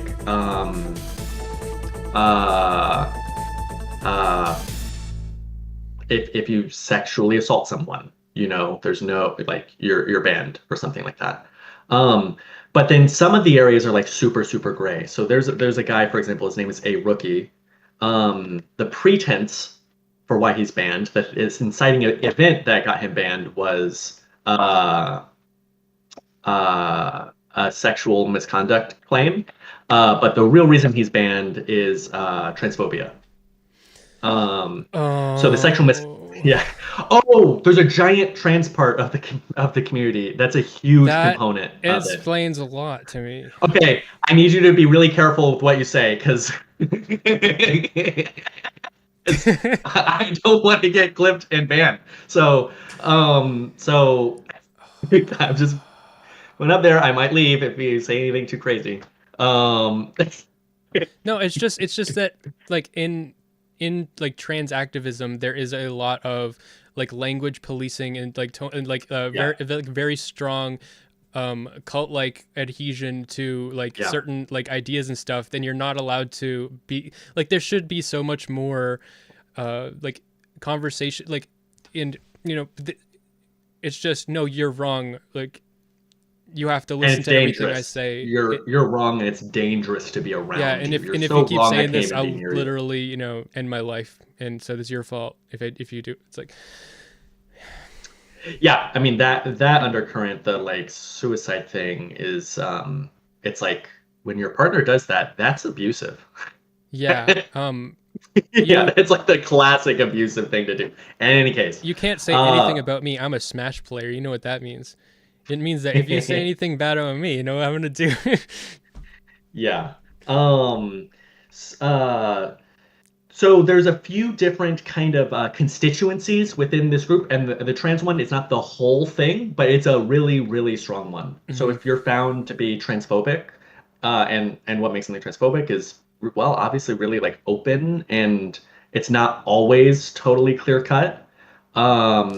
Well, that's because by the definition they have made in the trans activism, to be transphobic is defined by whoever says you're transphobic at all times. And like, it makes sense in some ways, but like also it is just so like, if I say that you are being abusive, you should listen to me. You say that I'm being abusive, I should listen to you. Like, absolutely. But it doesn't actually mean that you are being abusive, definitionally. Like, I mean, you know? Right. It should be respected. Right. It should be respected. In this world, it kind of can, or it's really close to being. Like, maybe you can kind of, especially if you are, but even trans people get completely demolished for being transphobic, because they have like the wrong philosophy of transness. Like, they believe the wrong trans philosophy. Yeah. So I view so there's a giant, so there's a right now it's called the Mana Monthly. It's a tournament for anyone can join. Anyone at all. Anyone who wants to join can join the tournament. So it's full of all these Christian players who have been banned for transphobia. And then if you enter that tournament, you will be banned from the broader community. So there's no freedom of association within the community. Tournament organizers have said, we will ban you for playing in this tournament, supporting it. So even within that little weird, so there's like this shadow community that's developing, and you're not allowed to enter that shadow community. So there are people within that shadow community from the outer community, and they enter using like fake names, fake discords, and so on, so that they can play without getting banned from the broader community. Just make the shadow community the main one. Everybody jump ship. Well, it's hard because you might have noticed that as soon as you start being like super free speech everything, you get a lot of really so there's like some Nick Fuentes supporters within this shadow community, for example. Yeah. So there's a lot of things about it that aren't exactly palatable for a mainstream competitive game. Like, Yeah, I blame Nintendo, honestly. The whole time you were talking about this, I like I've always had this opinion about the Smash community through every single controversy. I blame Nintendo for their attitude towards the Smash community and how it is forced to, like, the ultra puritanical kind of thing.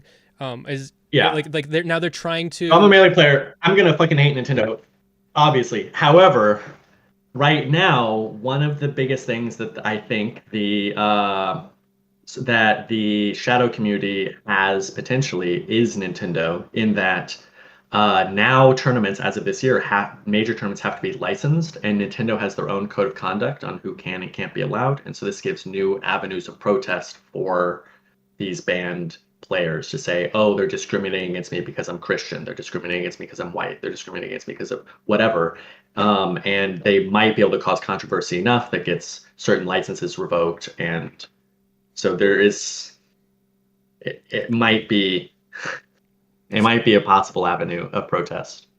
Yeah, Nintendo, fucking just fucking be the adult, you know? Yeah. It's your game. It's the community around your game. These people love it. Well, that's part of also what makes it a lot more cult-like. It's like very insular. It's like extremely insular because it's been like formed through fire. It's been like formed through fire of like being adult in the room. It's insular, but there's no adult in the room. Like it's like when the adult tries to come in the room, the community is extremely angry, maybe for good reason, because that adult has been pretty horrible a lot of the time. No, you need him. But you should be critical of Nintendo too. This is the thing about Nintendo that sucks. Like they're not gonna, like, if you want to be the adult in the room, being the adult means that you get kicked and screamed at. You know, like you're working at a daycare. Maybe. You know, like it's tough. It's tough. Nintendo, it's tough because, well, so the entire Melee community right now is formed on we play an online version of the game. We're not playing the actual game, and Nintendo it's called Slippy. It lets you play the game online with very low lag, and that's not allowed for Nintendo. So you can't have big online tournaments because of like IP law and stuff. So so there's a lot of things that make the relationship horrible for both sides, really. In any case, so there's this shadow community of people. There's no freedom of association. It's full of Christian people who are banned for transphobia, and then they're like, you're just banning me for being Christian. And then also they get hit so much, then they start saying pretty transphobic and hateful things. So that's one of the things too that I'm hoping to maybe, when I talk with the leader of the Mana Monthly, maybe try to see if we can, I don't know, see if they can tone down their language just a little bit. So for example, one of the players, a rookie, he was banned for in 2016, he knew this girl from the Smash community. They added each other on Snapchat. She sent him a nude picture. Sorry, he sent her a nude picture after she sent him a bikini picture, essentially. She was like at the beach. He responds to her Snapchat story. He's like, sup? And I guess they chat back and forth. She sends some picture of herself at the beach. She's in a bikini. He sends a dick pic. She didn't want the dick pic. He thought she was flirting. Clearly she wasn't. Or maybe she didn't know if she was flirting or not, or I don't know. Sometimes things are really murky. We don't really know what happened. And then 5 years later, she reveals this. In 2021, she revealed that she got this unwanted dick pic, and then he's permanently banned on the spot. But people have been asking to ban him forever because he doesn't believe in trans people. He's like, I'm a Christian. I believe there's only a man and a woman. But as far as I know, he's never harassed a trans person or like misgendered them. I don't believe. I could be mistaken, but I talked to the guy, and his thing was, well, I won't use she, her. I'll usually call them by their name. Sounds like this whole thing is about trans stuff. A lot of it is, yeah. So, I view the trans stuff as kind of, I'm a big believer in like freedom of religion. I'm a massive atheist. I was like raised as an atheist. Like I went to like atheist conventions when I was like 12 and like watched Richard Dawkins speak and stuff. Richard Dawkins and Sam Harris, you know, live debates in person with the Skeptic Society or whatever at Caltech.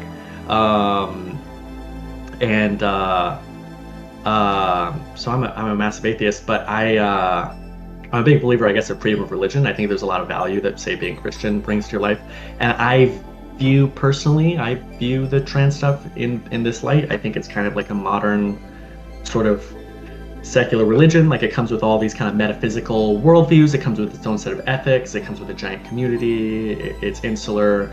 It kind of spreads, like they kind of evangelize and try to get more people to be in it. This is one of the things is people, it's kind of weird because I guess I don't know if I'm allowed to say it, but trans people in the community have said it, that like, oh, I probably wouldn't be trans if I didn't play Melee.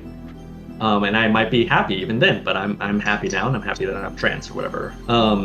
Which is one of those things they usually don't say out loud, but it's kind of true. And so I think of it kind of just like a religion, and I'm totally cool with it in that respect. There's trans people I really like. I've been friends with trans people. I've dated trans people. But I kind of view it as a religion. I'm just like as an atheist, I just kind of feel like, well, you should be allowed to just not believe in something. And there's got to be some way to not believe in it that's acceptable. Maybe it's not bullying them for it, so maybe I should be able to just, like, when a Christian prays, just go, you know, you're gonna, like, when you die, there's nothing left, right? Your God's a fake bullshit that's guy. That's kind of shitty. It's just kind of yeah. Well, like like if they come into the conversation with you to talk about their religion, then you can say that, absolutely. But if they're just sitting there praying and you just go up to them, I should be allowed on my own Twitter to say that. I should be allowed that's on your my own your internet fucking blog home, to say baby. that. That's your Twitter. But if I go to an in real life tournament, you know, I shouldn't be allowed to harass them over their religion. Right, exactly. Likewise, you shouldn't be able to do that for trans people. But if on your own internet blog you say, I don't believe in the trans stuff. And if they want to argue with you and engage with it, that's actually cool and good. You know, they should get like. So what's happening is there's a lot of people who are banned for social media posts where they say they don't believe in trans stuff, or even they said it in a private chat and that chat got leaked. That happened recently. A chat got leaked from a guy who's like flirting with a trans person and just saying like, but you know, I don't really like. I'll call you a girl because that's what you want to be called. I don't totally view it that way or whatever. And this person was called predatory. Yeah, honestly, it feels like in that situation, the fight to define yourself. Like, it's like, I am attracted to you and I like you, I'm into you. And I just see myself as gay, you know, and I think you look kind of like a girl, but like, I don't know, it's just how I see it. And that makes you like a chaser. How I define myself, you know, it's how I define myself. And that makes you like a chaser, which makes you a predator, which makes you dangerous. The chaser thing is kind of crazy. How does that make you I don't even want to get into that, honestly. The chaser stuff's kind of crazy. Yeah, the chaser thing is it's I think it's all just it's a grab for power in the conversation, because like that guy isn't not he just wants to be able to define himself, just like a trans person wants to be able to define themselves. And so like how if the way you define yourself like fundamentally means that other people have to define themselves differently for your definition of yourself to work. Honestly, that is like fundamentally a narcissistic like thing, because your conception of yourself is completely dependent on other people's like a narcissist doesn't have an ego. It is narcissistic. They don't have an ego. That's why they need narcissistic supply, because they need other people to validate them, and that's the only way they feel like they have an ego. It's a narcissistic trait, but it's also really, really common. I'll say Christians are a lot like this. Christians will surround themselves with Christians, and if they're in a majority Christian, like if the Christians have total power, they will really restrict other people's ability to not believe in God around them.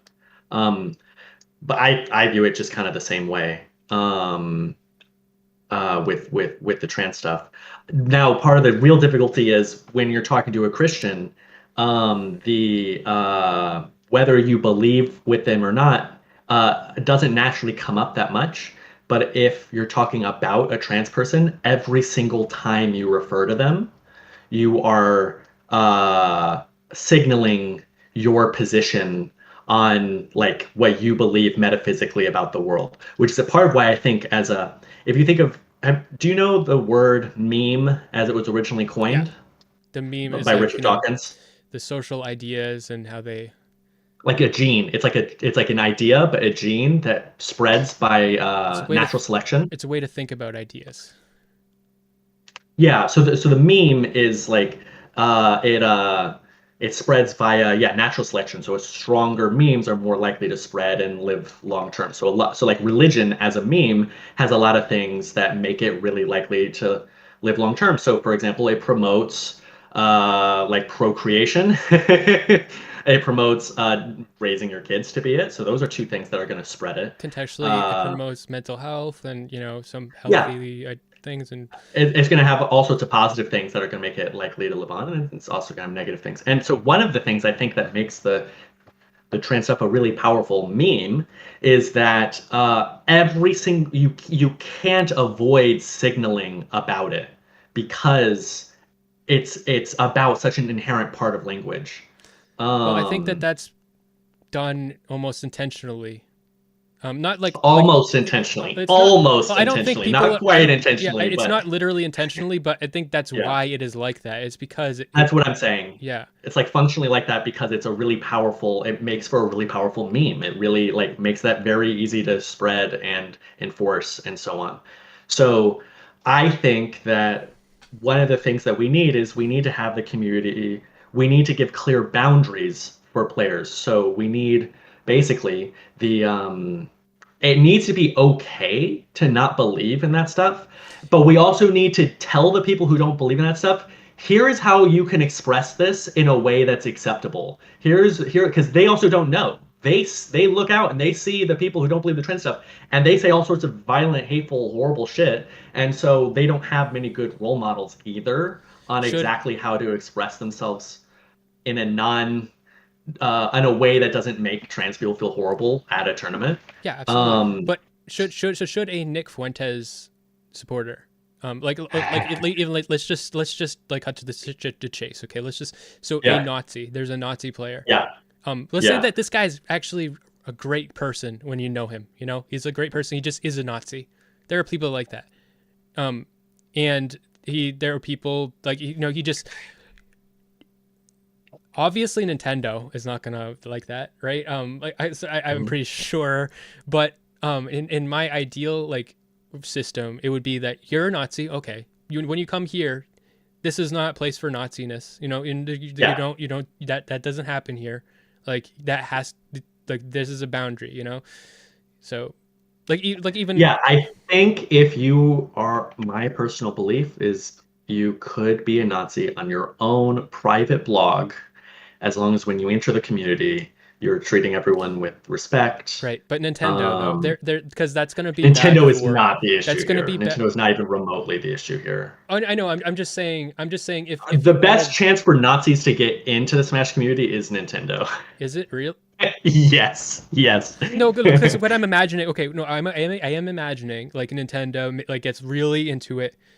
They Yeah. and so then they're it like There's some they're hypothetical world that becomes a big issue, yeah. I'm just but saying like so it yeah could be. like so It could if be. Nintendo were to be like the adult in the room, which they should be, then Yeah. what that means is if they are like here are our headliner like here's our like final four of the fucking world championship smash tournament, Mr. Nazi, like, and his Yeah, social yeah, media yeah. is It'll all be a about problem. how like conspiracy theories about like Jews That's right. and like they're not, no, we can't do that because it'd be bad for Nintendo. And so It would be a problem. It would be a problem. Um, um, it's just we're so far from that okay, because you're not even allowed to go. to like your local Smash Fest. Yeah, no, that's If not where it should be. That's not the same yeah, issue. yeah. So like who should be um and this is the kind of thing that's used basically as justification sort of. It's like, well, but I don't want this person on my stream. I'm streaming the tournament. Like I shouldn't have to support them and what they do on the stream. So they need to be banned from the tournament because they might show up on my stream. Oh yeah, there's a financial element here because the basically the margins in this community are razor fucking thin. There's basically tournaments are costly, and so it takes 20% of people to say that they'll boycott to completely fucking wreck the event. So that's part of how tournaments can end up serving these like really extremist elements. And who are the It's because people the margins are boycotting? razor thin. Yeah. Um, so that's why we have to organize some other kind of boycott or something. We have to make it really painful the other way to be totally fucking crazy. Yeah, so I'm planning. So the biggest tournament of the year is actually an hour and a half away from But me. could you be banned for planning a counter boycott? I think I'm gonna get banned. Yeah. So then the people that plan the original boycott should be banned. Like, right? They should be, but it's a Mickey Mouse court. I've been playing. Do you know the game Phoenix, right? Yes. I played this Objection. when I was 13. Yeah, I played this when I was 13. I just this week, just by chance, started playing it with my girlfriend, introducing it to her, and it's like, holy shit, this is like arguing in the Smash community. It's like you're arguing with a guy, and then like all of a sudden, it's like, oh, the The trial music is changes.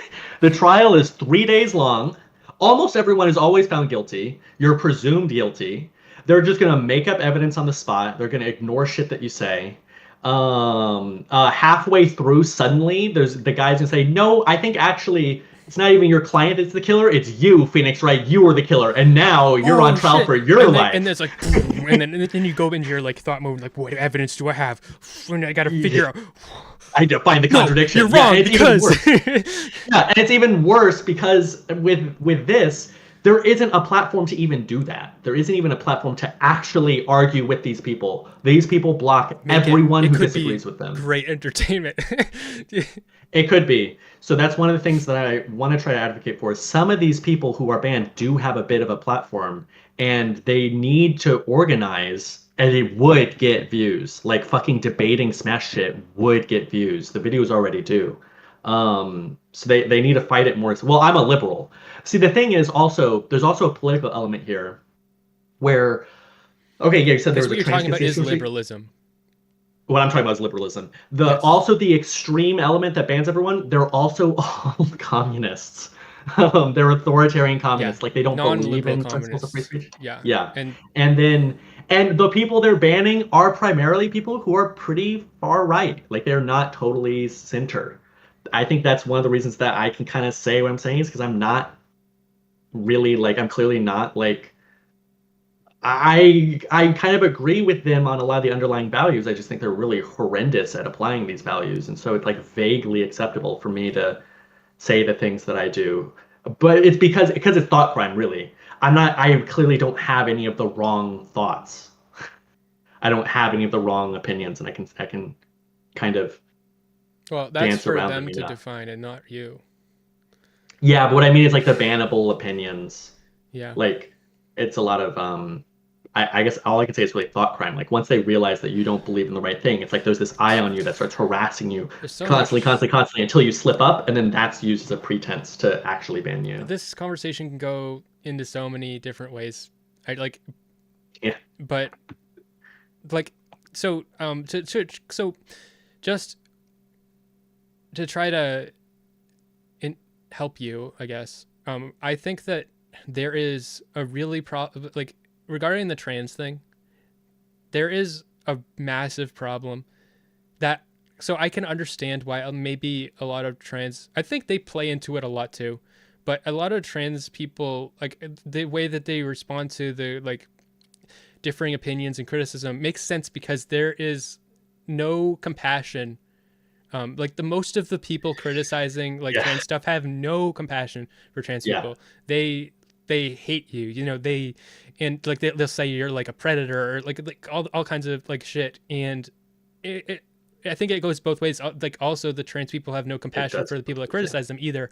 But it's a cycle. I think it probably started from the conservative side, but regardless, it is a cycle. And so that's one of the things that I want to talk about with that side is like, can we like shape up our rhetoric a little to just like, there's a zone in the middle, like there is a like compromise in the middle that should be compassionate. Be possible. And if you are arguing about trans shit and you don't actually care about these people, what the fuck are you like?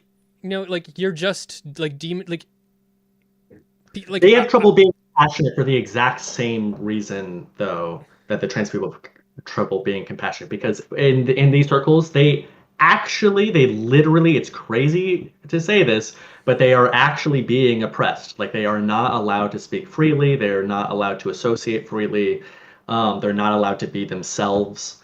And so there's this huge amount of resentment that boils up when they can't speak their mind, they can't, and so it and then it bubbles up, and then they say some crazy shit, and so yeah. So I think the solution is saying that you can think what you want, you can believe what you want, and then at tournaments there's like clear. Oh, I think the issue with pronouns in particular, the gender neutral they them should be acceptable. It should be acceptable. I understand for, say, if you're a trans woman and someone's always calling you they them, I can understand that feels othering. Because you're getting clocked, and that sucks, and your condition is I don't see how that's like othering. Well, there's someone to your left, they're like, hey, he's doing this, and they look at you and like, they are doing that, and it's like, and that person wants to be called she. I can see why that's upsetting for that person. Okay, I can see that. It's totally reasonable for it to be upsetting for that person. That said, for the person who just plain doesn't believe in it, it is equally upsetting. Yes, yeah, exactly. To have to say and like make this huge filter to say things that aren't how you really see things. And so I think the gender neutral is a way for them to be genuine to themselves without like, because the problem with saying to a trans woman, he, him, to them is you are like, I think it is rightfully like a kind of harassment or a kind of bullying. It's almost like the N-word. Okay, like hear me out. Okay, so okay, go ahead. Like there are white people that that like will argue like to the death about like being able to use the N-word whenever you want, but and they'll make arguments that make perfect sense. But to a black person, when a black person hears the N-word, they hear like they're hearing you say everything, all the racist shit about you is right. You know, they're saying that's what they hear. And that doesn't mean that you actually think that, but that's what they hear. And that's why you can't say it to them.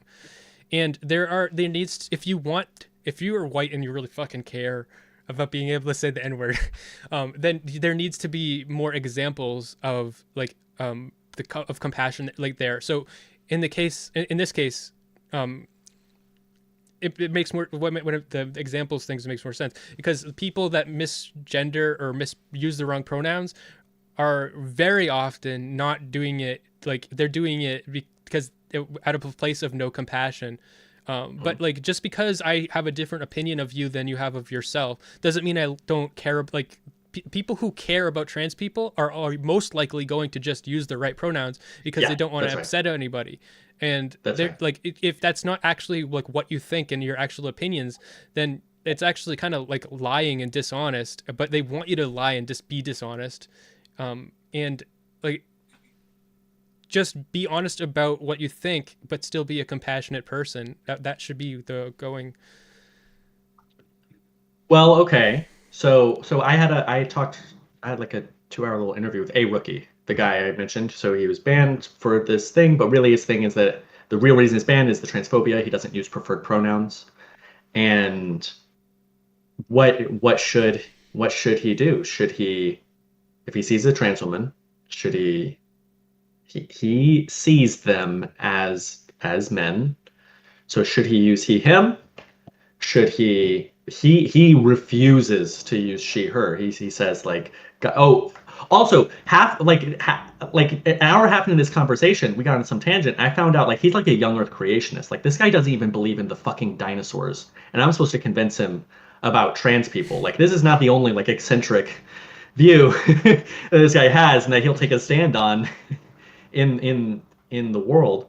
Um, uh, uh, so Which he's almost gives him more credence because, like, for me it does. he genuinely just, yeah, that's what he For thinks. me, it does, but for other people, basically, that it goes the other direction. It means, oh, you're one of those extra ignorant, extra hateful people, is what that implies to kind of the other side. It shouldn't. I don't think it should. I think it should. I think it should signal at least a certain kind of integrity. If if only they're also a little crazy. I think it Yeah, signals I that they're mean, kind of fucking crazy, but they're also they have some integrity about them. yeah. Um, and so I think in my opinion that the gender neutral should be okay to both sides. If I understand that it's something neither side wants to do, but it's also not totally violating of a reasonable boundary. You don't really have a right to what other people think about you. So you can't really make them signal false things about you. Well, you Using can. they them is not signaling. Well, you can't, but it's oppressive. It's Yes, oppression to do you that. shouldn't. You shouldn't. Um, so they them is ambiguous on this. It doesn't signal one way or the other explicitly. It does kind of implicitly, but it doesn't explicitly signal one way or the other. Um, and for the young Earth creationist who believes that there's man and woman and nothing in between, it's not lying. And so there each of the little areas of conflict where there can come up between these two groups, I think we should have clear boundaries kind of like that. Like when we're in this shared space, this is how you should be referring to these people. And these people, I know it's not your favorite thing. If you know that they're transphobic and that really upsets you, like don't you probably avoid them a Yeah, little. Like you're that saying this is makes not the sense, venue but- for this conflict. This is the venue Yeah. for fucking. If you want to fight in the fucking Smash tournament. You know. Yeah. And then what happens is people who haven't even like misgendered is they'll take someone's social media post and they'll say like, oh, I don't feel safe to be around them. It's like, really? You can't play Melee next to a guy who on their blog said they don't believe. Another thing is because they'll say like, oh, I don't feel safe being around someone who like denies my existence. And I just think that's so funny because when I talk to Christians and I say like, when you die, like that's it, I'm denying their existence. Like their whole view of themselves is that they have this soul, this like undying fragment of God within them that will live on after death and go to heaven, hopefully. And when I say like, nope, you become fertilizer, kid. But for them, the existence of their soul isn't contingent on you agreeing with them that they have it. That's true. That's true. Now, trans people kind of say the same thing if you argue with them about it, I think. Well, yeah, but they both don't feel will that get way. very upset. Both will get very upset. And I think Christian people are the same way, too. I think Christian people, yes, right now, it's actually pretty different because most of like I'm guessing you live in a city. Do you live in an urban city? Sure, yeah. So probably most people you know are atheists. Christians are a minority, but in places where it's super, super Christian minority, they do get upset and they do feel threatened when you don't believe in that stuff. I think that the cognitive dissonance they feel is really similar for the trans people. It does feel like having your personal identity and view of the world attacked when the person next to you doesn't believe in it. And Christians do tend to form whole communities of everyone around them needs to believe basically the same thing. I think we've made really great strides in Yeah. in getting Christians to integrate with non-Christians without them being insanely super threatened. I, And I think in a lot of ways we've gone too far, and they're getting threatened, and they feel threatened for, I don't know, accessory reasons. I recently like in my shitty job had to watch like it's constantly making me watch more fucking these training videos. Oh yeah, corporate training. And Is it? I think I heard you say Jamba Juice. Java Juice? Jamba Juice. Is that where you work, or you work somewhere, or did No. someone say this about you? No. I don't Okay. know. Then that was misinformation. Someone Whatever. said about you Jamba Juice. Okay. Whatever you never mind. want. Yeah. Okay. But I'm imagining you working at Jamba Juice and having to do Okay. these diversity training. okay, so yeah, videos. so one of the videos was the diversity, equity, inclusion thing, and very interestingly, it made a big point of having one of the examples being an atheist guy, and he like I am an atheist, and like, you know, they're like, oh, I'm trying to no, I'm trying to save you, or no, you know, like, or like, you know, you can't do that. No, that's not appropriate. Like in the workplace, and and I found it so weird because like then they had the trans example, and they had the complete opposite attitude because the trans person's Sorry, allowed to. what was it about the atheist person shouldn't be talking about their atheism all the time? No. The atheist is the protected class. The atheist is Oh, on I the see. same level as the trans person as being a protected class. Or like, so you're not allowed to discriminate against somebody for being atheist. So the religious person isn't allowed to constantly send them letters, constantly like send them messages on social media, like that you have to think this and you have to do that. But like, it's then it's like you're saying you have to. Like, you have to listen to the Christian. Like, in the case of the trans thing, you have to use the right pronouns or whatever. It's like you have to agree with them. I see what you're saying. It's the opposite. Like, Yeah. you're saying that with the like. So you're saying, well, if in doing that, you're saying that the Christian, it doesn't matter if they're right or wrong about what they believe. You are allowed to disagree, and that can't be something you're constantly like bringing in their face in the workplace. And similarly, with the trans person, like it's the exact opposite. It's you're not allowed to disagree with the trans person. They are allowed to tell you how to what to think. You know. What to refer to them. Yes. So for both cases, I think the gender neutral should be okay. But I think that may end up being considered harassment. It is pretty sensitive, and I think in the workplace,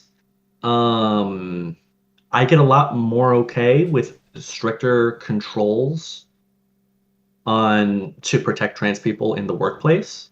Personally, I get a bit more okay with that. Because none of us get to be totally ourselves in the workplace. I think You I would be would okay blend. with they them in the workplace.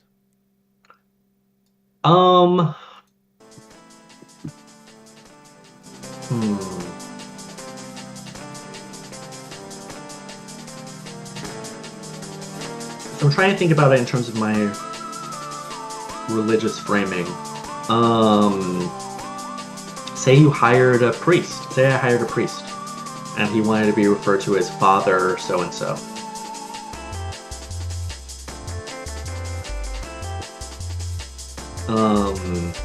I don't know. Do religious figures I feel a sense that I should respect their.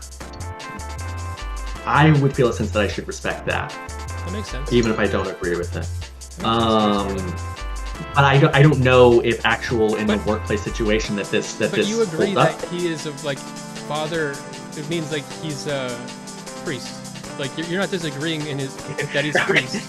I know, and it'd be more like saying being trans is like, kind of like being a priest. No, I to me, think there's really similar. Okay, well then, there's a difference between us. Okay, you don't think this. What I think is that it's more like somebody who is not a priest, somebody who says that I am the Pope, and you are telling me that I have to call you Pope Squidward, you know, or I don't think that you're the Pope. Like, if you're actually the Pope, then I would say that, but I don't think that you are.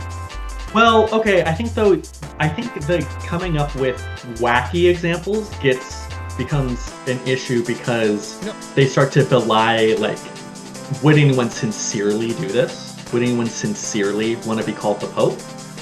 If they weren't? What I'm saying is like somebody who is not a priest but wants you to call them a priest, and they will be offended if you don't, like father or whatever, and you're literally not a priest at all.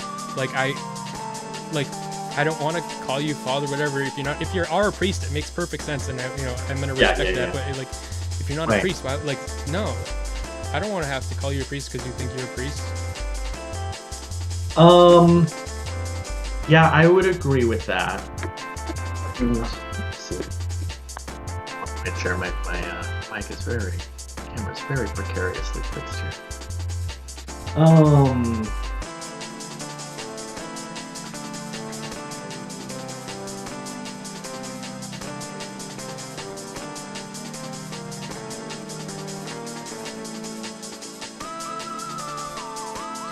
I think that the trans constituency might just be large enough that we have to make a few special accommodations.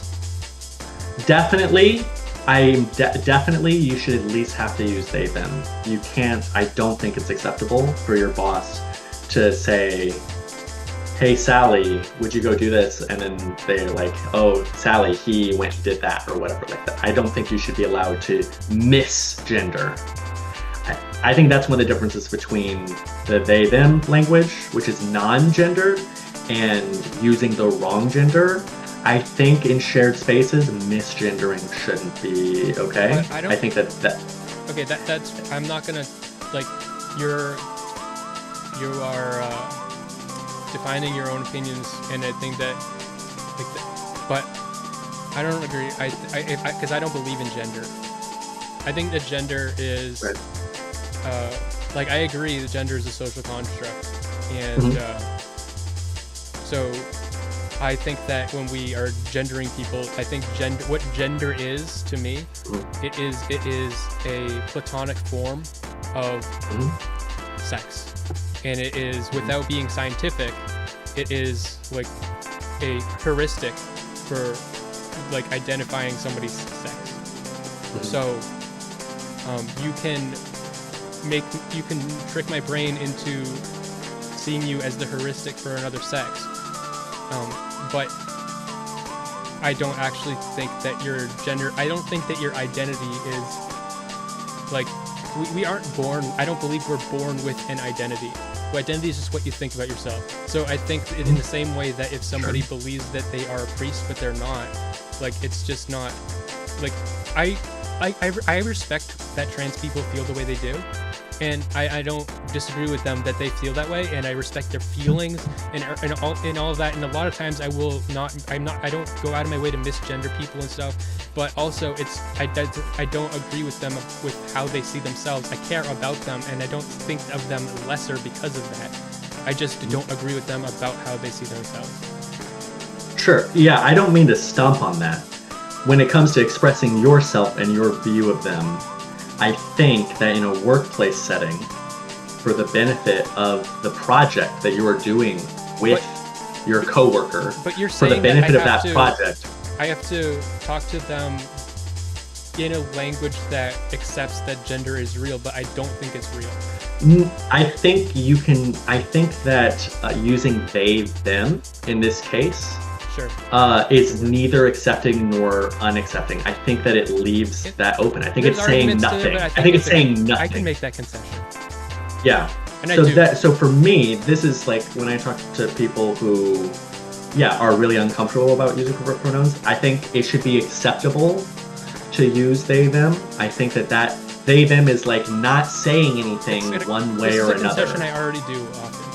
Yeah. It's just like, makes sense to just, Now, right now, I think this is one of the oversteps for the trans movement, is that they don't accept this, because it still kind of sucks for the trans person.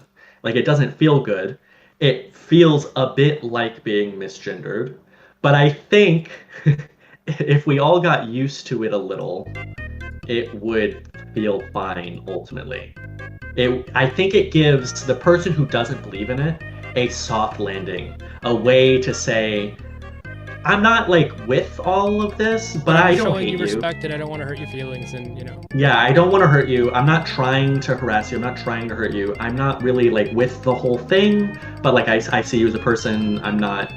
Um I'm not trying to suddenly hurt you. I'm not trying to hurt you, I think is what and so even if they get incidentally hurt, I believe that you would eventually get used to it if it were a standard norm. I think it should be a norm that people who are atheistic about it, they should use agnostic language.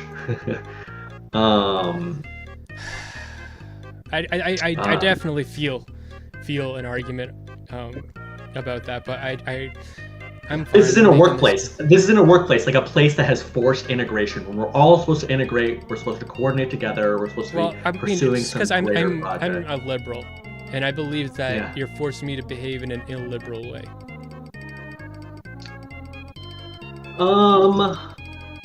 Because these people are illiberal. They don't want you to be able to think something different than These they do. people, yes, These I'm different coming groups. as a fellow liberal to say, let's find this space in the middle and compromise where, I don't think you should give in to their largest demands. I don't think they should give in to the transphobes' largest demands. Well, I just think that there's a space in the middle that isn't totally repressive to everyone involved. I think it allows. I don't think that liberalism is oppressive. You just have to not need to change other people's opinions. So if you think that I am a woman, honestly, so if you're going to have it in the workplace where people can use whatever pronouns, you can call me she her, and it doesn't bother me if people call me she her. It genuinely doesn't bother me. Weird. It doesn't bother me if people call me she her. Yeah. And if you should be able to, if that's how you see me, say that. I mean, of course, I can only see people doing that just to be shitheads, Okay. But I think I idealistically agree with you. I think though, I think that that's a utopia. I think it's utopian. I think that there's a practical middle ground that has to be found in the meantime. I think temperature needs to cool. I think we have to cool the temperature on both sides. I think we have to have some middle ground so that both kinds of people can even coexist next to each other without conflict. And I think that eventually, a world where a person could misgender a trans person without meaning anything hateful from it. I think that's a world that could exist in the future. But I think it's kind of like an inward thing where, as it is, there's just kind of, as a constituency, they're saying, no, I'm not going to think you're being in good faith if you don't kind of take some care about this thing that's really important to me, especially because they've gone through a lot, I guess. I think that justifies some kind of pragmatic. They, them, I think is a fine compromise. Yeah. Yeah, I think it's a compromise for these integrated kind of settings.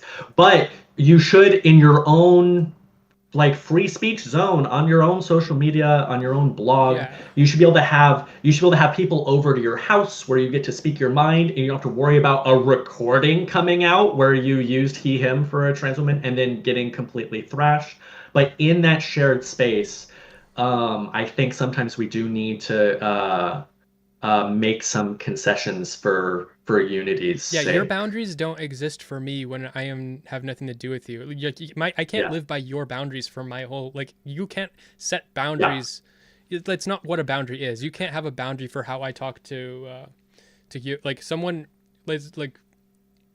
you are, what was your name again? I forgot. Drew. Yeah. Okay. So someone in my chat's you can't call Drew.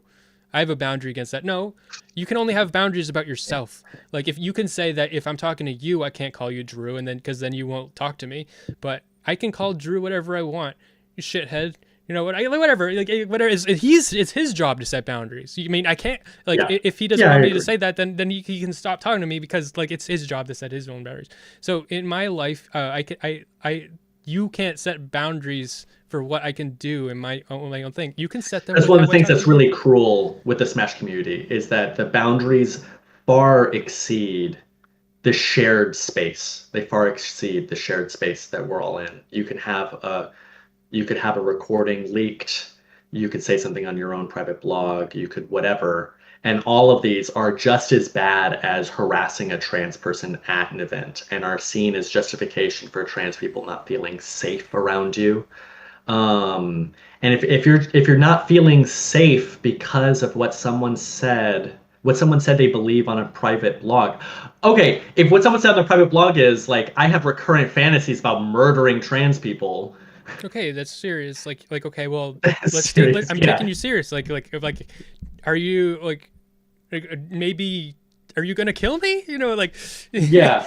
So, okay, if that's the case, I think that some people being like, I feel a little like I feel some lack of safety around this person if like they're actually talking about their recurrent.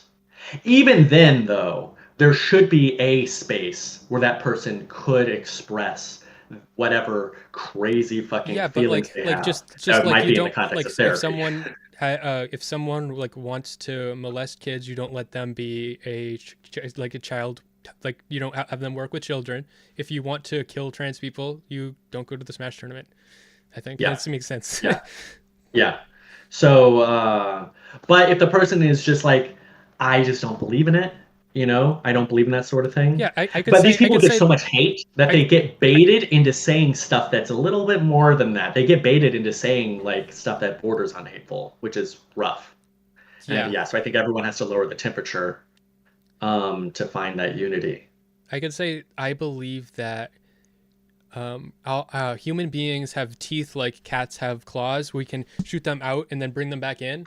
And I think that Mm. everybody is lying because I can push my teeth in whenever I want. I don't want to do it right now, but like everybody, you're all doing it, and I can say that I believe that. Wait, do you mean that? I can Okay. say that Okay. I believe that. Okay, and like you can say that I'm wrong, but like that doesn't mean I'm a threat to you because I believe something you don't believe. Yeah. Yeah, so I think that's what really upsets me with the community is there's literally not freedom of thought if you get outed as having wrong thought. It's like the Eye of Sauron has found you and they will not let up. And the harassment is intense. So it's like when every time the Mana Monthly posts the results, it's like a month later, people will just like retweet it, and then you'll have dozens, hundreds of people just like calling. Oh, because they'll call like Epstein's Island. That's one of the memes. Oh, there's also a okay, Wait, trans people you have got the such a trans problem statistics already one? with pedo jacketing. Why the fuck Yeah. would they be doing it to other Yeah. people? So there's the trans constituency, there's the communist constituency, and then there's the like man-hating constituency. And I think that if you've got the black arm and the white arm or whatever, and you've got the Yeah, the Asian yeah, arm coming in yeah. to support. Those are like I think the three really broad constituencies. So there's a really big undercurrent of like anti-male language. I think pedo jacketing is a form of anti-male sexism. Yeah, usually. Um, And it's done to it's trans people more than basically anyone, so it's basically used to like talk about how disgusting men are. Frequently, it's a way to express that men are disgusting or horrible. Uh, in some, I mean, obviously it's so an example of so the guy a rookie there was some pedo jacketing involved too because he was like 24 or 25 and the girl he was sexting with was 19.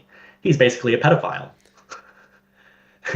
Not they don't they, For him they didn't say basically pedophile, but they I'm call it 30. Epstein's I'm Island because there's 30. a whole I'm yeah. 30. I have no problem fucking a 19-year-old. I never problem dating one, Uh, but I would fuck one. I don't feel the political. I feel politically repressed right now. I'm not going to comment one Okay. way or the other on this topic. I'm not going to say anything on this. But go ahead, say your. It's like the. Have you ever heard of Moo? What cows say? No, MU. MU. Uh, Mu. It's like a Zen concept, a Zen Buddhist concept No. of like as something kind of in between or neither yes or no. So maybe an example would be in binary, you have like on a computer, you might store a bit as a 0 or a 1. 0 means a certain amount of voltage, 1 means a different amount of voltage, and that's in the capacitors within the computer. And then mu would mean I get what you're I unplugged the controller. Yeah, or maybe unask the question. I've heard it said. Okay. Um, um, what was I going to say though? Oh yeah. So people will call all the people in the monthly pedophiles because there is one person who had sexual misconduct. Do you know Zero? He's maybe the most I famous. think I heard that name.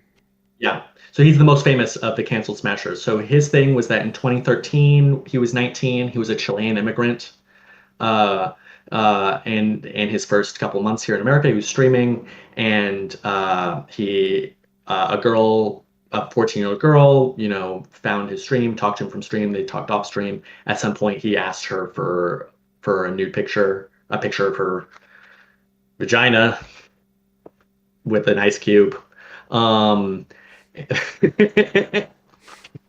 Um, and for me, I think that having a no tolerance policy for any misconduct with minors, I think is totally reasonable in the Smash community. There's so many kids. I think you see that and you're like, Yeah.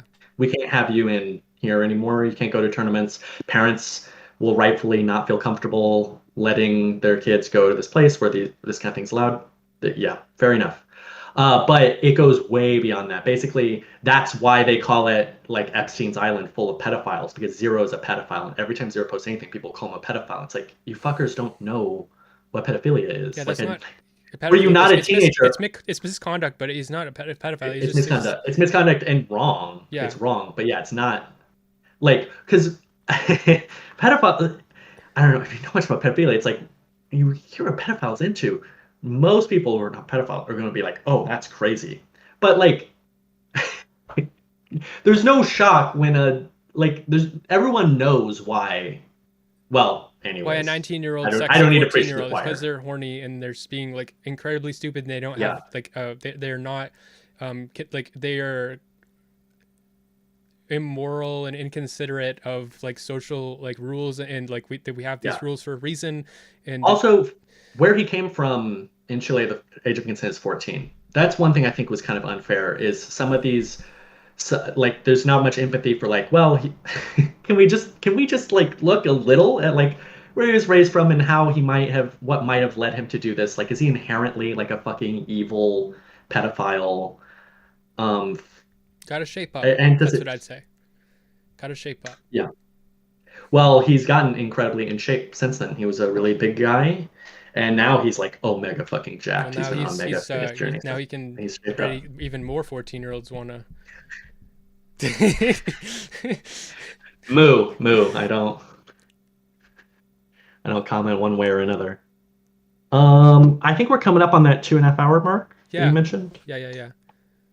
So I guess we can start to wind down. Okay. Do you have anything else you wanted to? I think it's been a fun talk. Yeah, pretty good. It's really frustrating to hear about the Smash community, because to me it sort of represents an overall trend that I see happening more and more in lots of different places. Yeah, it's upsetting, especially if like you grew up in it. So I've been in it I started when I was 14. I'm 28 now. I've been in there half my life. Yeah. And to see it morph into this like incredibly hateful cult that I'm like really uncomfortable being a part of. So like with the Destiny cult, I was able to just like make a giant post saying like the stuff that happened with Anna was really messed up. Like he definitely had power or whatever. And then I could get promptly banned. It's like, okay, I don't belong here. This isn't my place. But like the Smash, it's like, I play the game. Like I'm supposed to belong. I'm supposed to belong in this community. Like with the Destiny community, it's a cult of personality. If that personality says you don't belong, by definition, you don't. But with the Smash community, I play the game. I belong You are the in the yeah. community. Yeah, I belong there. And yeah, it's upsetting to see what's happened. Yeah, and it just gets worse. There may be a pendulum swing the other way, so I'll be trying Well, if the some kind pendulum of play swing happens collection. in the other way, you are the guy who's going to have to make sure it doesn't hit too hard, Yeah, because exactly. yeah, that's Yeah, the position you're putting yourself in. You're putting yourself in a yeah. position where all the man-hating trans communists will hate you, and as soon as the pendulum comes in the other way, all the MAGA, pedo Republican, whatever, Trump, yeah, like Nazi whatever, Trump supporters. they're all Yeah, gonna hate you, and yeah. yeah. Yeah, so I'm planning so the biggest term of the year is Genesis. It's local for me, so I'm gonna drive an hour over. I'm planning to organize some kind of protest. I'm not exactly sure. I know I have a feeling that whatever it is I do on the inside of the venue is gonna get me kicked out. What I've learned from looking it up is you have broad latitude legally to do whatever the fuck you want on the sidewalk. So I'm gonna plan around having, I don't know, stands or something. There's other people that are upset. So the thing is, if I can just organize some people. Something that I think is interesting about protests is if I could get 10 diehard people, holy shit, you can wreck. Like, you can be so insanely obnoxious with even just You 10 want to do people that? at a live event. I mean, if I can get 10 people that are down, I'm ready to bring in fucking chains and like chain ourselves up to Okay. like What I was gonna venue suggest setups. is like Yeah. performance art type thing. Yeah, that's what I would like to do. I don't know that I have like the streaming talent, whatever, to have the platform needed to do this. And I can't do it totally by myself, but with a few people. And because at the end of it, they're going to call the cops. And on one end, that's going to look really ugly for them because a big part of the schism was with BLM stuff, where they all said all cops are bastards and any use of the police is horrible. And then Oh they're my gonna, god, they're, that they're, is they that is a use destiny literal. thought. If I had never, you're like, gotcha, I gotcha. If like, Yeah. Okay, and so here's the thing: is I don't know really the best way to present this sort of thing. If presented right, it looks really horrible.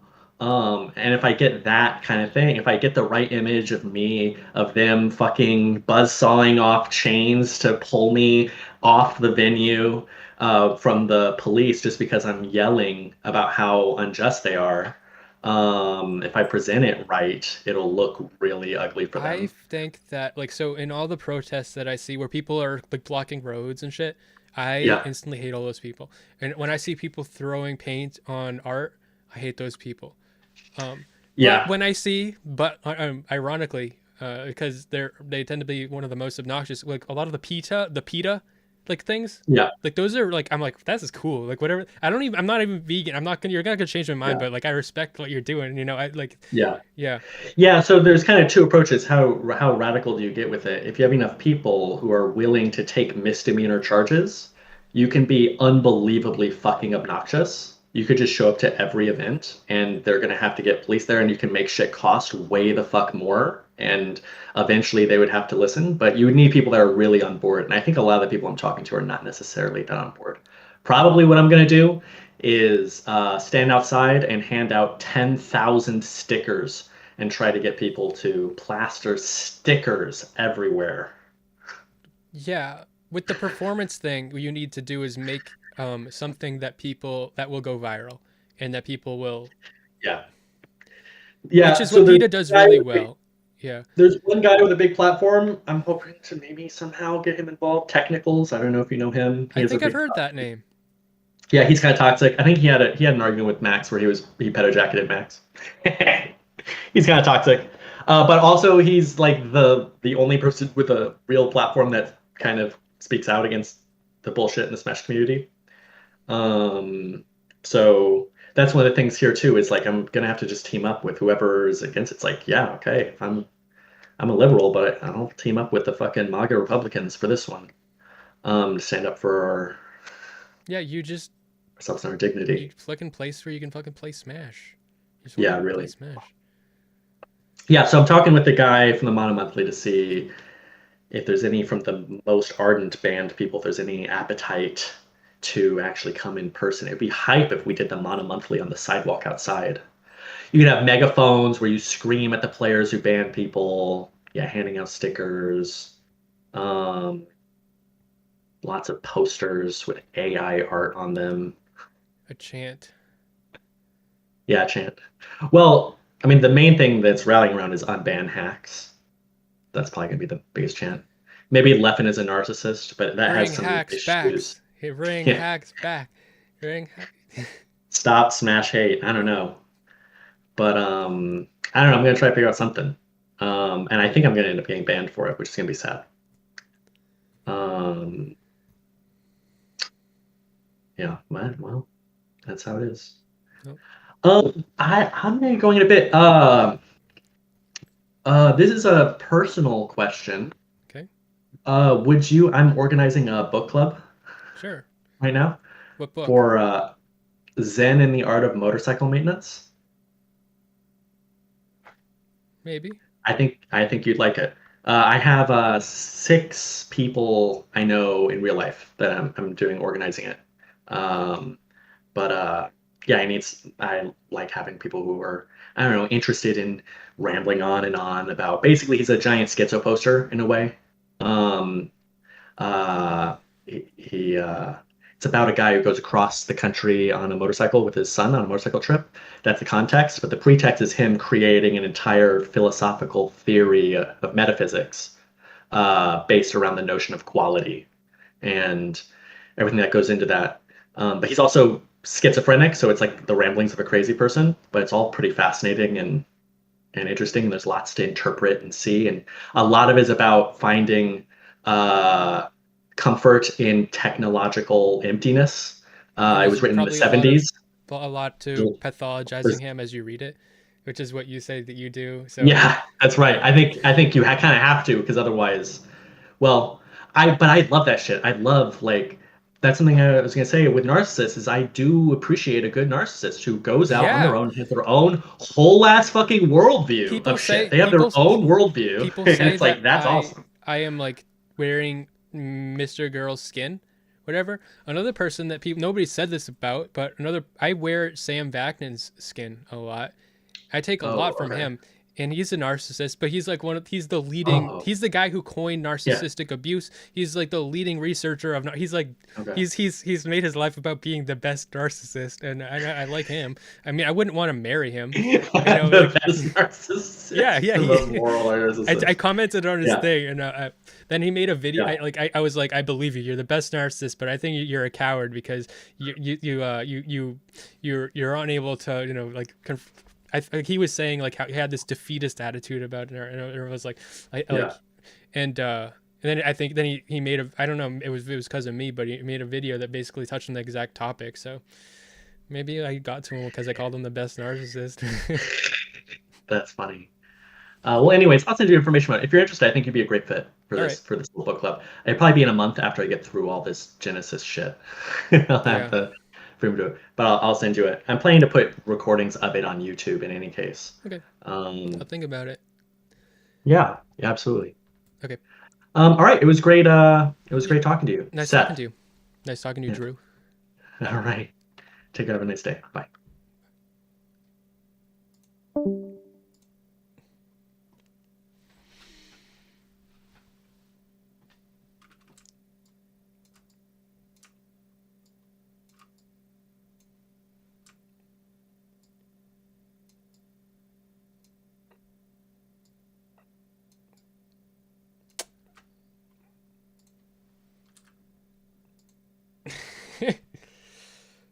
Okay.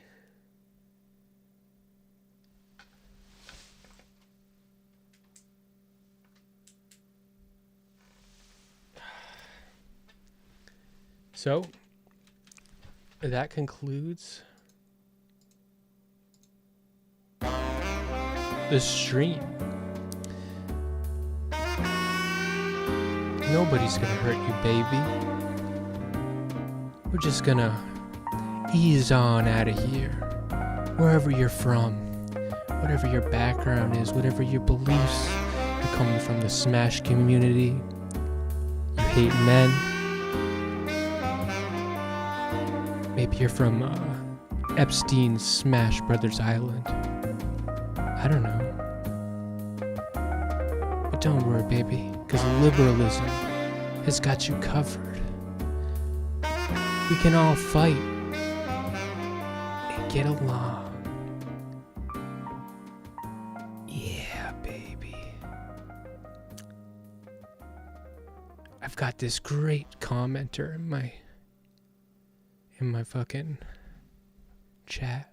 Ricky likes to say the opposite of everything that I say, and I love it.